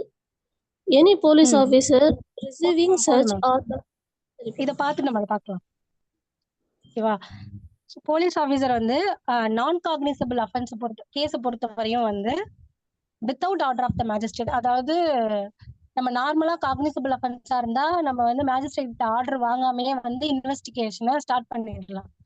But வந்து நான் காக்னிசபிள் அஃபென்ஸை பொறுத்த வரையும் டைரக்டா ஒரு போலீஸ் ஆஃபீஸருக்கு பவர் கிடையாது. மேஜிஸ்ட்ரேட் வந்து இதுக்கு ஸ்பெசிஃபையா ஒரு இன்வெஸ்டிகேஷன் ஆர்டர் போட்டா மட்டும்தான் அதுல இன்வெஸ்டிகேட் பண்ண முடியும் அப்படிங்கறத சொல்றாங்க. ஸோ அதாவது அந்த கன்சர்ன் அஃபென்ஸை வந்து ட்ரை பண்றதுக்கு நெக்ஸ்ட் வந்து கமிட்டல் பண்றதுக்கு எந்த மேஜிஸ்ட்ரேட்டுக்கு பவர் இருக்கோ அந்த மேஜிஸ்ட்ரேட் வந்து டைரக்ஷன் கொடுக்கணும். இந்த மாதிரி இன்வெஸ்டிகேட் பண்றதுக்கு உங்களுக்கு பவர் கொடுக்குற அப்படின்னு சொல்லிட்டு அவங்க ஆர்டர் பண்ணா மட்டும்தான் நான் காக்னிசபிள் அஃபென்ஸை வந்து ஒரு போலீஸ் ஆஃபீஸர் வந்து இன்வெஸ்டிகேட் பண்ண முடியும் அப்படின்னு சொல்றாங்க. ஸோ நெக்ஸ்ட் படிங்க மேம், கண்டினியூ பண்ணுங்க ma'am. Any police officer receiving such order may exercise the same power in respect of investigation,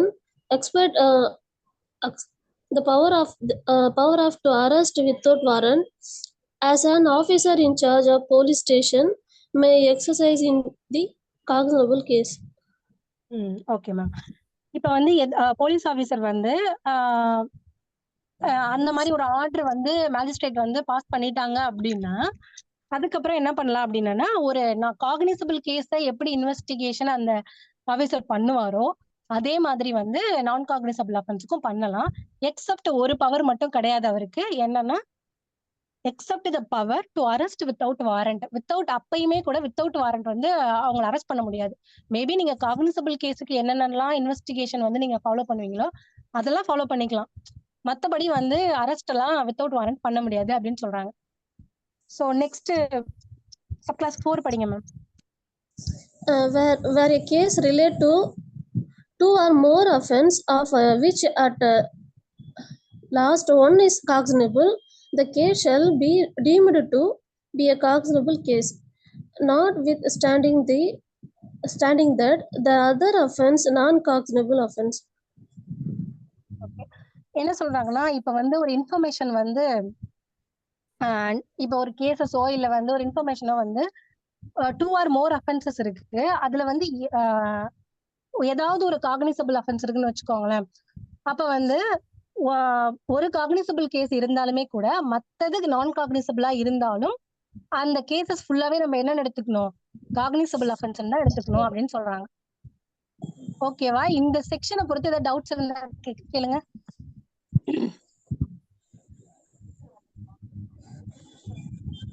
doubts இருக்கா இருக்கும்? இது வந்து நான் காக்னிசபிள் அஃபென்ஸ்க்குள்ள ப்ரொசீஜர் இது இன்வெஸ்டிகேஷன். ஓகே. ஓகேன்னு சொன்னீங்கன்னா நம்ம நெக்ஸ்ட் பார்க்கலாம். இல்லைன்னா டவுட் இருந்தா கேளுங்க. இல்ல சப் கிளாஸ் 1 ரிப்பீட் பண்ணணுமா? ஓகே.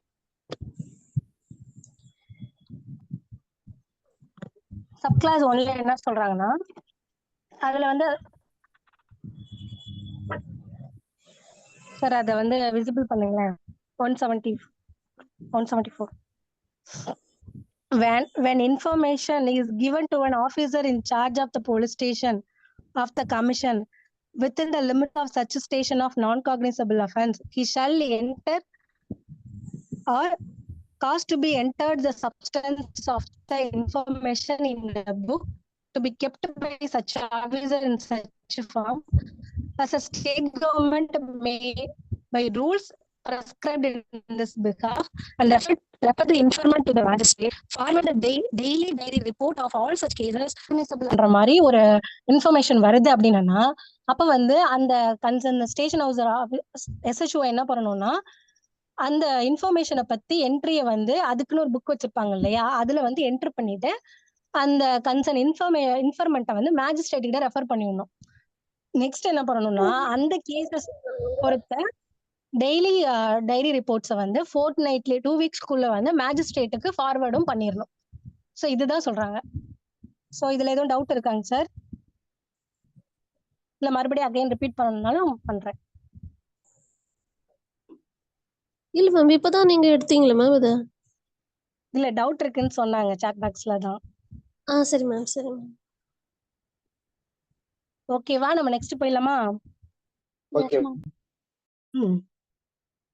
நெக்ஸ்ட் வந்து ஒரு SHO வந்து ஸ்டேஷன் ஹவுஸ் ஆபீசர் வந்து ஃபர்ஸ்ட் இன்ஃபர்மேஷனை ரெஜிஸ்டர் பண்ணலைன்னா என்ன பண்றது? இதுவரை நம்ம வந்து எப்படி ரெஜிஸ்டர் பண்ணணும், காக்னிசபிள் அஃபென்ஸ்னா என்ன பண்ணணும், நான் காக்னிசபிள் அஃபென்ஸ்னா என்ன பண்ணணும்னு பார்த்துட்டோம். இன்கேஸ் வந்து அவர் வந்து ரெண்டுத்தையுமே ரெஜிஸ்டர் பண்றதுக்கு ரெஃப்யூஸ் பண்றாரு அப்படின்னா என்ன பண்றது அப்படிங்கிறதுக்கு நமக்கு வந்து ப்ரொவிஷன்லயே நமக்கு வந்து இருக்கு. நம்ம ஏற்கனவே நம்ம பார்த்துருப்போம். 154 CRPCல சப் கிளாஸ் 3ல கொடுத்துருப்பாங்க. இப்ப வந்து 173 கிளாஸ் 4ல வந்து அதை கொடுத்துருக்காங்க. என்ன பண்ணணும், அதாவது ஒரு இன்ஃபர்மேஷன் கொடுத்து ரெஃப்யூஸ் பண்ணிட்டாங்கன்னா அந்த அக்ரீட் பர்சன் என்னென்னலாம் பண்றதுக்கு அவருக்கு வந்து ரைட்ஸ் இருக்கு அப்படிங்கறத சொல்றாங்க. சோ அதை வந்து யாராவது படிக்கிறீங்களா? 173 கிளாஸ் 4.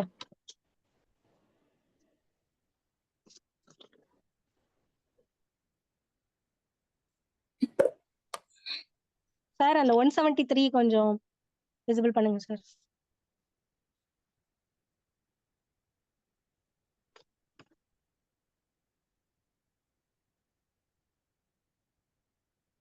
கிளாஸ் 4 யாராவது ரீட் பண்றீங்களா?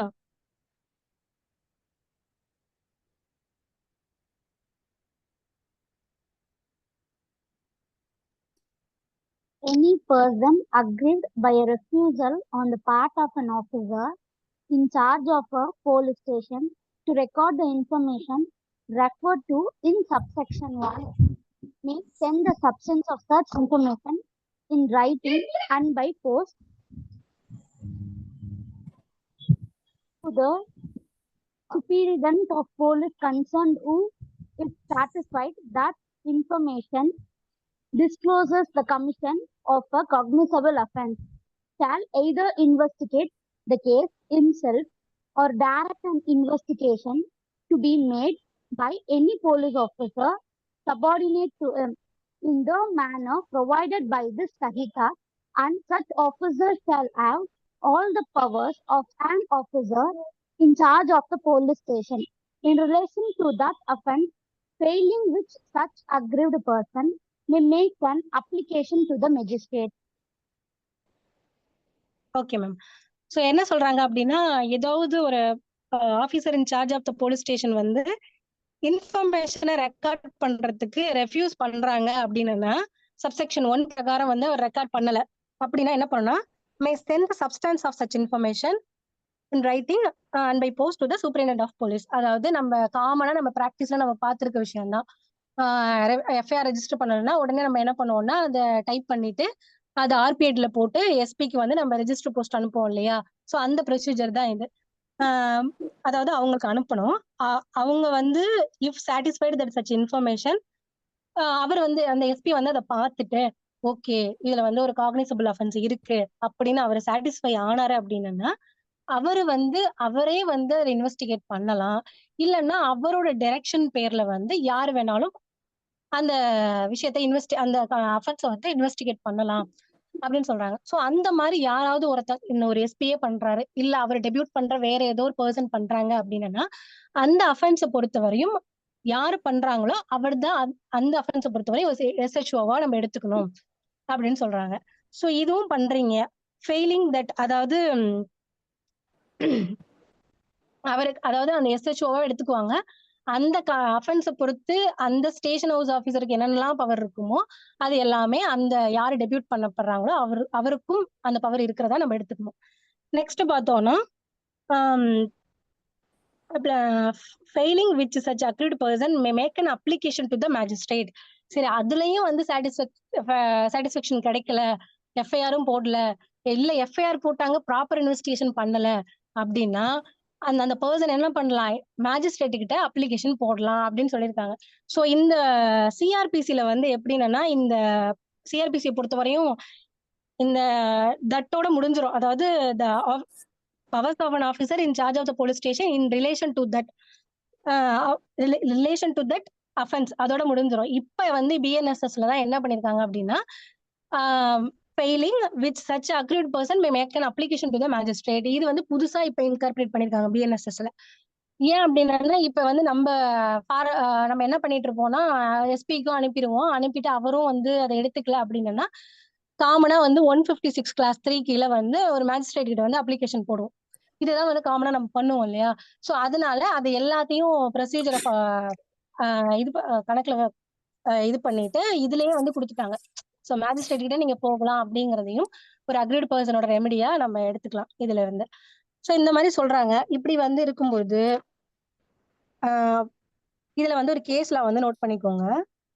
சக்ரிவாசு versus state of Uttar Pradesh. Sakiri Vasu versus state of Uttar Pradesh 2008 Volume 2 Supreme Court Cases 409. 2008 Volume 2 Supreme Court Cases 409.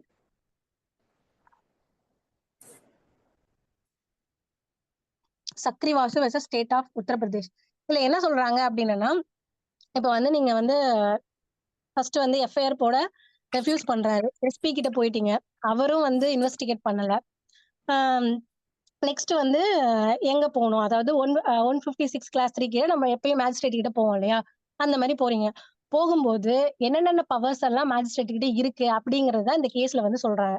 So இதுல வந்து பாரா 11ல பார்த்தோம்னா ஒரு இன்ஃபர்மேஷன் வந்து ரிசீவ் செய்ய ரெஃப்யூசல் செய்யறாங்க அப்படின்னா 154 கிளாஸ் 3 கீழே ஃபர்ஸ்ட் எஸ்பி கிட்ட போகணுங்கிறத சொல்றாங்க, அவங்களே சொல்றாங்க. அதுலயும் வந்து சாட்டிஸ்ஃபேக்டரி ஆகலையா, எஃப்ஐஆர் இல்ல வந்து எஃப்ஐஆர் போடுறாங்க ஆனா ப்ராப்பர் இன்வெஸ்டிகேஷன் பண்ணல, ஓகேவா. எஃப்ஐஆர் போடுறாங்க பட் இன்வெஸ்டிகேஷனே பண்ணாம அப்படியே டவுனா இருக்கு அப்படின்னாலும் என்ன பண்ணலாம், மேஜிஸ்ட்ரேட் கிட்ட அப்ளிகேஷன் போடலாம்னு சொல்றாங்க.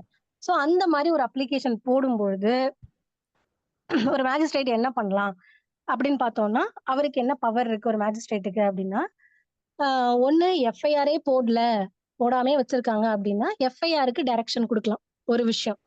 ரெண்டாவது எஃப்ஐஆர் போட்டிருக்காங்க பட் ப்ராப்பர் இன்வெஸ்டிகேஷன் பண்ணல அப்படின்னா ப்ராப்பர் இன்வெஸ்டிகேஷன் பண்ணுங்க அப்படின்னு சொல்லிட்டு ரெண்டு விதமான டைரக்ஷன் கூட கொடுக்கலாம் அவங்க. ஸோ அதாவது நம்ம வந்து பார்ப்போம், இன்வெஸ்டிகேஷன் அப்படிங்கிறது வந்து ஒரு wide power of police officer இல்லையா. இன்வெஸ்டிகேஷன் அப்படிங்கிறது போலீஸ் ஆஃபீஸர் பண்ண வேண்டிய ஒரு விஷயம். அதுல போயிட்டு நம்ம வந்து மேஜிஸ்ட்ரேட் போயிட்டு நம்ம டைரக்ட் பண்ண முடியுமா அப்படின்னு பார்த்தோம்னா பண்ணலாம். எப்படின்னா ஒரு மானிட்டர் பண்ணலாம், மானிட்டர் பண்றதுக்கு ஒரு மேஜிஸ்ட்ரேட்டுக்கு பவர் இருக்கு அப்படின்னு இந்த சக்ரிவாசு கேஸ்ல சொல்றாங்க. என்னன்னா ரெண்டு விஷயம் தான் இந்த சக்ரிவாசு கேஸ்ல. ஒண்ணு என்னன்னா மேஜிஸ்ட்ரேட்டுக்கு ஒரு போலீஸ் ஆபீசர் செய்யற இன்வெஸ்டிகேஷனை மானிட்டர் பண்றதுக்கு பவர் இருக்கு. இன்னொன்னு என்னன்னா அக்ரீட் பர்சன் ஒரு இன்ஃபர்மேஷனை ரெஜிஸ்டர் பண்ணலைன்னா ஒரு அக்ரீட் பர்சன் வந்து என்னென்னலாம் செய்யணும் அப்படிங்கறதையும் இந்த கேஸ்ல சொல்லியிருக்காங்க. ஸோ இந்த கேஸ் மறுபடியும் ரிப்பீட் பண்ணணுமா? இதுல ஏதாவது டவுட்ஸ் இருக்கா? எஸ் மேம், ஒரு வாட்டி ரிப்பீட் பண்ணுங்க ma'am. Sakiri Vasu versus state of Uttar Pradesh. Sakiri Vasu versus state of Uttar Pradesh 2008 volume 2 SEC 409. 2008 volume 2 supreme court cases 409 para 11ல இருக்கு. நான் சொன்ன விஷயங்கள் எல்லாம் அதில் படிச்சு பார்த்தீங்கன்னா தெரியும். ஸோ 2 விஷயம். ஒன்று வந்து ப்ராப்பர் இன்வெஸ்டிகேஷன் பண்றதுக்கு மேஜிஸ்ட்ரேட்டுக்கு பவர் இருக்கு, பிளஸ் வந்து மானிட்டர் பண்ணலாம் இன்வெஸ்டிகேஷனை. போலீஸ் ஆஃபீஸர் செய்யற இன்வெஸ்டிகேஷனை மானிட்டர் பண்றதுக்கு ஒரு மேஜிஸ்ட்ரேட்டுக்கு பவர் இருக்கு.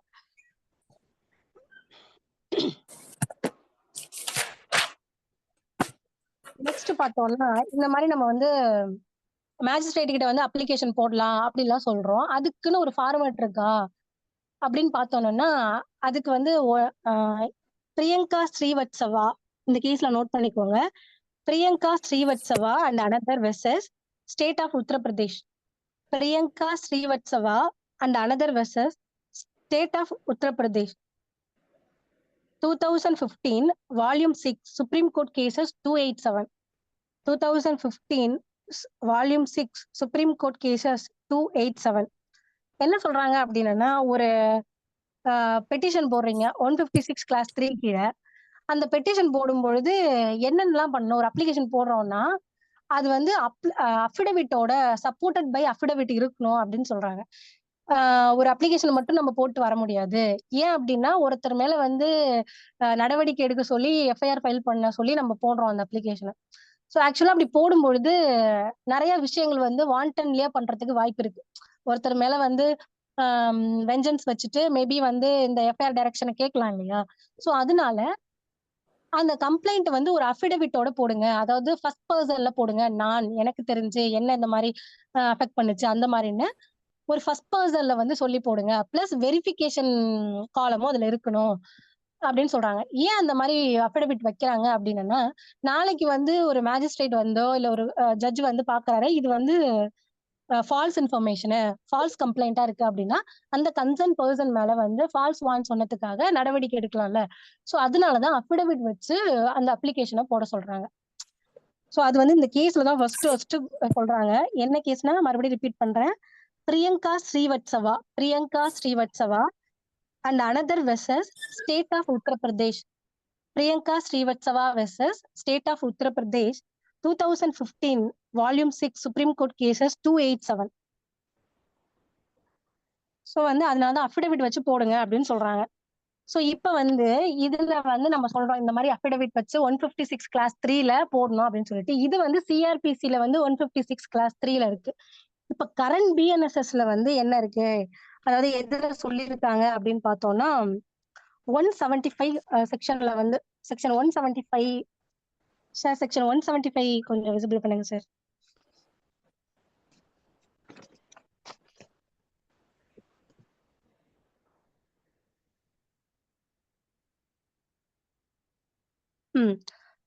ஃபர்ஸ்ட் வந்து நம்ம சிஆர்பிசியை பொறுத்தவரையும் வந்து நம்ம எதுல மேஜிஸ்ட்ரேட் கிட்ட அப்ளிகேஷன் போட்டுட்டு இருப்போம்னா 156 கிளாஸ் 3 கீழே போடுவோமா. அந்த 154 அதுக்கு கீழே வந்து நமக்கு ரெமெடி கிடைக்கலன்னா உடனே 156 கிளாஸ் 3 கீழே அப்ளிகேஷன் போடுவோம். இப்ப வந்து நம்ம என்ன பண்ணணும் அப்படின்னா, இது ஃபார்மர் கேஸ்ல புரியலையா?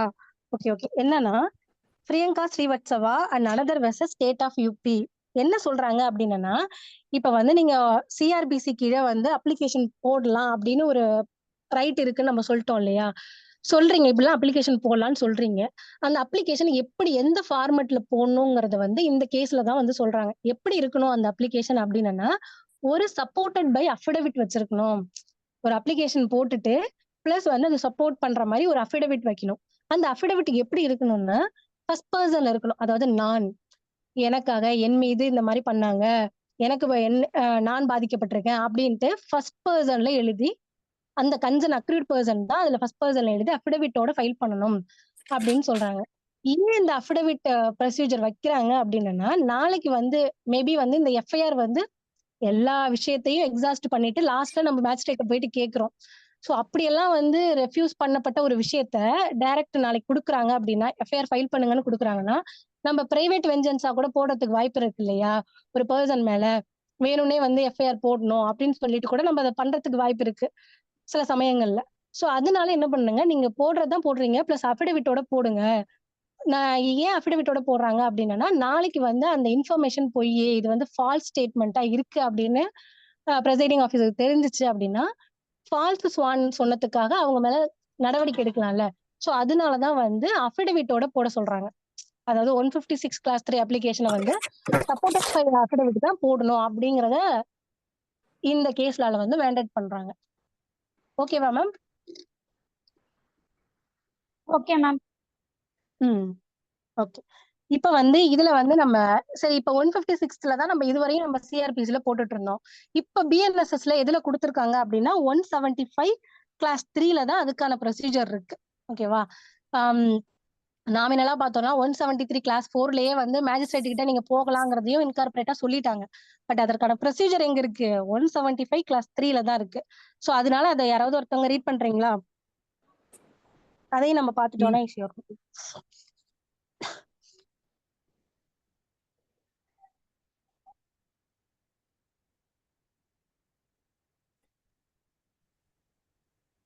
Any magistrate empowered under Section 210 may, after considering the applications supported by an affidavit made under Subsection 4 of Section 173, and after making such inquiry as he thinks necessary and submissions made in this regard by the police officer, order such an investigation as above mentioned. Okay ma'am. என்ன சொல்றாங்கன்னா, any magistrate empowered under section 21, அதாவது நம்ம இதுக்கு முன்னாடி 190 பார்த்திருப்போம் இல்லையா, cognisance எடுக்கிறது. அது நம்ம வந்து செப்பரேட்டா ஒரு கிளாஸ்ல பார்க்கலாம். 190 தான் வந்து காக்னிசன்ஸ் எடுக்கிறது, அதாவது வந்து வழக்க வந்து கோப்புல எடுக்கிறது. அதுக்கான பவர் வந்து 190ல சிஆர்பிசில கொடுத்திருந்தாங்க. இப்ப இப்ப வந்து இந்த கரண்ட் பிஎன்எஸ்எஸ்ல வந்து 210ல கொடுத்திருக்காங்க. சோ அதனாலதான் எனி மேஜிஸ்ட்ரேட் எம்பவர்ட் அண்டர் 210 சொல்லியிருக்காங்க. என்ன சொல்றாங்கன்னா, considering the application supported by an affidavit. நம்ம வந்து முன்னாடி கேஸ் லால பார்த்தோம் இல்லையா, அஃபிடவிட்டோட சப்போர்ட் பண்ணிருக்கணும் அப்படின்னு. அதை இப்ப செக்ஷன்லயே இன்கார்பரேட் பண்ணிட்டாங்க அந்த கேஸ் லாக்கு அப்புறம் பிஎன்எஸ்எஸ்ல. சோ என்ன பண்ணணும், அப்ப கண்டிப்பா என்ன பண்ணணும்னா, application supported by an affidavit இருந்தா மட்டும்தான் அந்த அப்ளிகேஷனை எடுத்துக்குவாங்க. Made under subsection 4 of section 173, அதாவது 173 கிளாஸ் 4ல என்ன சொல்லியிருக்காங்கன்னா, இந்த மாதிரி மேஜிஸ்ட்ரேட் போயிட்டு நீங்க அப்ளிகேஷன் போடலாம்னு சொல்லியிருக்காங்க இல்லையா. சோ அதை யூஸ் பண்ணி நீங்க ஒரு அப்ளிகேஷன் போடுறீங்கன்னா அஃபிடவிட்டோட போடணும் அப்படின்னு சொல்றாங்க. அண்ட் அந்த அப்ளிகேஷன் பேர்ல என்ன பண்ணலாம் அப்படின்னா, after making such inquiry as he thinks necessary, அதாவது ஒரு மேஜிஸ்ட்ரேட் அந்த அப்ளிகேஷனையும் அஃபிடவிட்டையும் வாங்கி பார்த்ததுக்கு அப்புறமா அதுல வந்து அவங்க நெசசரியா என்னென்ன இன்கொயரி பண்ணணுமோ அதை பண்ணிட்டு, பிளஸ் என்ன சொல்றாங்கன்னா, submission made in this regard by the police officer. ஓகேவா? ஏன்னா இதுல வந்து ஒரு விஷயம் சொல்றாங்க என்னன்னா, நீங்க அப்ளிகேஷன் போடுறீங்க, அஃபிடவிட் போடுறீங்க, பிளஸ் வந்து மேஜிஸ்ட்ரேட் அதை பத்தி என்கொயரி பண்ணணும். பிளஸ் என்ன பண்ணணும், அந்த கன்சர்ன் போலீஸ் ஆபீசர் இருக்காரு இல்லையா, யாரோ ஒருத்தவங்க இதை ரெஃப்யூஸ் பண்ணிருப்பாங்கல்ல பாஸ்ட்ல, அவங்களோட சப்மிஷனையும் கேட்டுட்டு தான் நம்ம வந்து ஆர்டர் போடணும் அப்படின்னு சொல்றாங்க. ஏன் அப்படின்னா, நீங்க எஃப்ஐஆர் போடுறதுக்கு ஏன் இவ்வளவு டிலே பண்ணிருக்கீங்க, இல்ல அதுல ஏதாவது ரீசன் இருக்கா, வேல்யூபிள் ரீசன் இருக்க போய் தானே அவங்க டிலே பண்ணிருப்பாங்களோ என்னவோ அப்படின்னு சொல்லிட்டு அதாவது போலீஸ் ஆபீசரோட சப்மிஷனையும் பார்த்துட்டு தான் நீங்க என்ன பண்ணணும், police order such an investigation as above mention, அதாவது மேலே கொடுத்திருக்கும்படி இன்வெஸ்டிகேஷனுக்கு வந்து அப்பதான் நீங்க வந்து ஆர்டர் கொடுக்க முடியும் அப்படின்னு மேஜிஸ்ட்ரேட்டுக்கு சொல்றாங்க. ஓகேவா? என்ன பண்ணணும், ஃபர்ஸ்ட் வந்து போலீஸ் ஆபீசர்கிட்ட வந்து நம்ம எஃப்ஐஆர் வந்து எஸ்ஹெச்ஓ ரெஃப்யூஸ் பண்றாரு. பண்ணதுக்கு அப்புறம் நம்ம என்ன பண்ணுவோம், ஆர்பிஐடில எஸ்பி கிட்ட ஃபர்ஸ்ட் ஒரு போஸ்டர் ஆர்பிஐடி கொடுப்போம். நெக்ஸ்ட் வந்து அவரும் அதை ரெஃப்யூசல் பண்றாரு, எஃப்ஐஆர் போடல, இல்ல எஃப்ஐஆர் போட்டு ப்ராப்பர் இன்வெஸ்டிகேட் பண்ணாம இருந்தாருன்னா நெக்ஸ்ட் நம்மளுக்கு ஒரு ஆப்ஷன் என்ன, மேஜிஸ்ட்ரேட் கிட்ட போகணும். மேஜிஸ்ட்ரேட் கிட்ட போகலாம்னு எங்க சொல்றாங்க, 173 கிளாஸ் 4 ஆஃப் பிஎன்எஸ்எஸ்ல சொல்றாங்க. ஓகேவா? அதுக்கான ப்ரொசீஜர் எங்க சொல்றாங்க, அப்ளிகேஷன் எப்படி இருக்கணும், என்ன பண்ணணும் மேஜிஸ்ட்ரேட் அப்படிங்கறத எங்க சொல்றாங்க, 175 கிளாஸ் 3ல சொல்றாங்க. ஓகேவா? இதுதான் ப்ரொசீஜர். இனிமே இப்படிதான் நம்ம ஃபாலோ பண்ணிக்கணும்.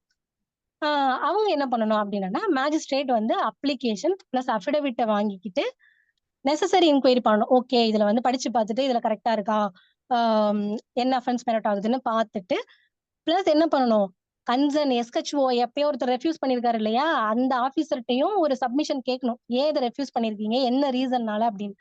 அந்த ரீசனையும் கேட்டதுக்கு அப்புறம் தான் ரெண்டையும் பார்த்துட்டு அதுக்கப்புறம் தான் நீங்க வந்து எஃப்ஐஆருக்கே வந்து டைரக்ஷன் கொடுக்கணும், இன்வெஸ்டிகேஷனுக்கே டைரக்ஷன் கொடுக்கணும் அப்படிங்கறத நம்ம இதுல இருந்து புரிஞ்சுக்க வேண்டிய விஷயம். சோ இப்ப வந்து நெக்ஸ்ட் வந்து இது ரிலேட்டடா ஒரு கேஸ்ல இருக்கு. எப்படின்னா இப்ப இந்த மாதிரி நம்ம வந்து மேஜிஸ்ட்ரேட் எல்லாம் போயிட்டு நம்ம அப்ளிகேஷன் போட்டு கேட்கிறோம் இல்லையா, இதே மாதிரி நாங்க வந்து ஹைகோர்ட்டு கிட்ட போயிட்டு கேட்கலாமா 482 கீழே?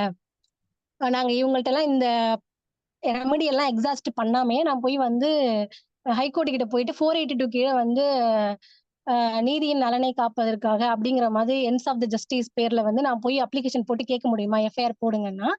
போடலாம். பட் எப்ப போடலாம் அப்படின்னா, நீங்க ஹைகோர்ட்டுக்கு போறதுங்கிறது வந்து ஒரு எக்ஸ்ட்ராடினரி ரெமெடி. எடுத்த உடனே அங்க போக கூடாது. ஏன்னா கீழே இவ்வளவு ப்ரொசீஜர் நம்மளே சொல்றோம்.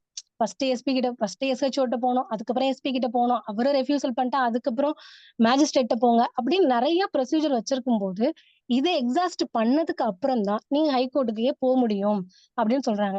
இத சொல்ற கேஸ்ல என்னன்னா, ஏற்கனவே சொன்ன கேஸ் தான், Sugesan transport private limited versus assistant commissioner of police, Adyar, Chennai. ஆமா, ஏற்கனவே சொல்லியிருக்கேன், அதனால அதை பாத்துக்கோங்க. So criminal OP number 19197/2016. Sugesan transport private limited versus assistant commissioner of police, Adyar, Chennai. இதுல பாரா 99ல வந்து ஒரு பிரீஃபா சொல்லியிருப்பாங்க, அதாவது அக்ரிட் பர்சன் வந்து என்னென்னலாம் பண்ணணும் அப்படின்னு. ஸோ என்ன பண்ணணும் அப்படின்னு பார்த்தோம்னா, ஃபர்ஸ்ட் வந்து நம்ம முன்னாடி பார்த்த மாதிரிதான் கவரிங் லெட்டர், அதாவது எஸ்ஹெச்ஓ வாங்க மறுத்துட்டாரா உடனே கவரிங் லெட்டர்ல எஸ்பிக்கு வந்து போஸ்ட் அனுப்பிடணும். ஸோ அவரும் சாட்டிஸ்ஃபேக்ஷனா எதுவும் பண்ணல அப்படின்னா 156 கீழே வந்து என்ன பண்ணலாம்னா சிஆர்பிசி, அப்போ உள்ள சிஆர்பிசிங்கனால 156(3) சொல்லியிருக்காங்க. நமக்கு என்ன ஞாபகம் வரணும், இருமா 175 கிளாஸ் 3 தான் ஞாபகம் வரணும். ஸோ அதுல வந்து கம்ப்ளைண்ட் அவங்கள்ட்ட வந்து அப்ளிகேஷன் போடலாம். ஸோ அப்படி போட்டதுக்கு அப்புறம் மேஜிஸ்ட்ரேட் வந்து என்ன பண்ணலாம்னு இவங்க ஒரு ப்ரொசீஜர் சொல்றாங்க. ஸோ நம்ம அதையும் பார்த்துக்கலாம். ஸோ இந்த மாதிரி வந்து மேஜிஸ்ட்ரேட் கிட்ட அப்ளிகேஷன் போட்டுட்டீங்க. போட்டதுக்கு அப்புறம் என்ன பண்றாங்க அப்படின்னா, மேஜிஸ்ட்ரேட் என்ன பண்ணணும்னா அதை வந்து போலீஸ் கம்ப்ளைண்டா எடுத்துக்க போறாங்களா இல்லைன்னா வந்து பிரைவேட் கம்ப்ளைண்டா எடுத்துக்க போறாங்களான்னு ஃபர்ஸ்ட் முடிவு பண்ணணும். இந்த மாதிரி வந்து எஃப்ஐஆர் டைரக்ஷனுக்குன்னு ஒரு அப்ளிகேஷன் வந்துருச்சு அப்படின்னாலே ஒரு மேஜிஸ்ட்ரேட் என்ன பண்ணணும், ஃபர்ஸ்ட் வந்து இதை போலீஸ் கம்ப்ளைண்டா டீல் பண்றதா இல்ல பிரைவேட் கம்ப்ளைண்டாவே எடுத்துக்கணுமா அப்படின்னு அவங்க வந்து ஃபர்ஸ்ட் ஒரு டெசிஷன் எடுக்கணும். இதை வந்து மேபி பிரைவேட் கம்ப்ளைண்டாவே போலீஸ் கம்ப்ளைண்டா எடுத்துக்கலாம் அப்படின்னு அவங்க ஒரு முடிவு பண்ணிட்டாங்க அப்படின்னா என்ன பண்ணணும் அப்படின்னா, காக்னிசன்ஸ் எடுக்காமலேயே, அதாவது அந்த கேஸை வந்து வழக்க வந்து கோப்புல எடுக்காமயே எஃப்ஐஆர் டைரக்ஷனுக்கு வந்து ஆர்டர் கொடுக்கலாம். புரியுதா உங்களுக்கு? என்னன்னா, அதாவது 2 விதமா அவங்க வந்து பிரிச்சுக்கணும். ஒரு மேஜிஸ்ட்ரேட் இந்த அப்ளிகேஷன் வந்ததுக்கு அப்புறம் நான் வந்து இத போலீஸ் கம்ப்ளைண்டா ட்ரீட் பண்ண போறேனா இல்ல பிரைவேட் கம்ப்ளைண்டா ட்ரீட் பண்ண போறேனா அப்படின்னு 2 விதமா யோசிக்கணும்.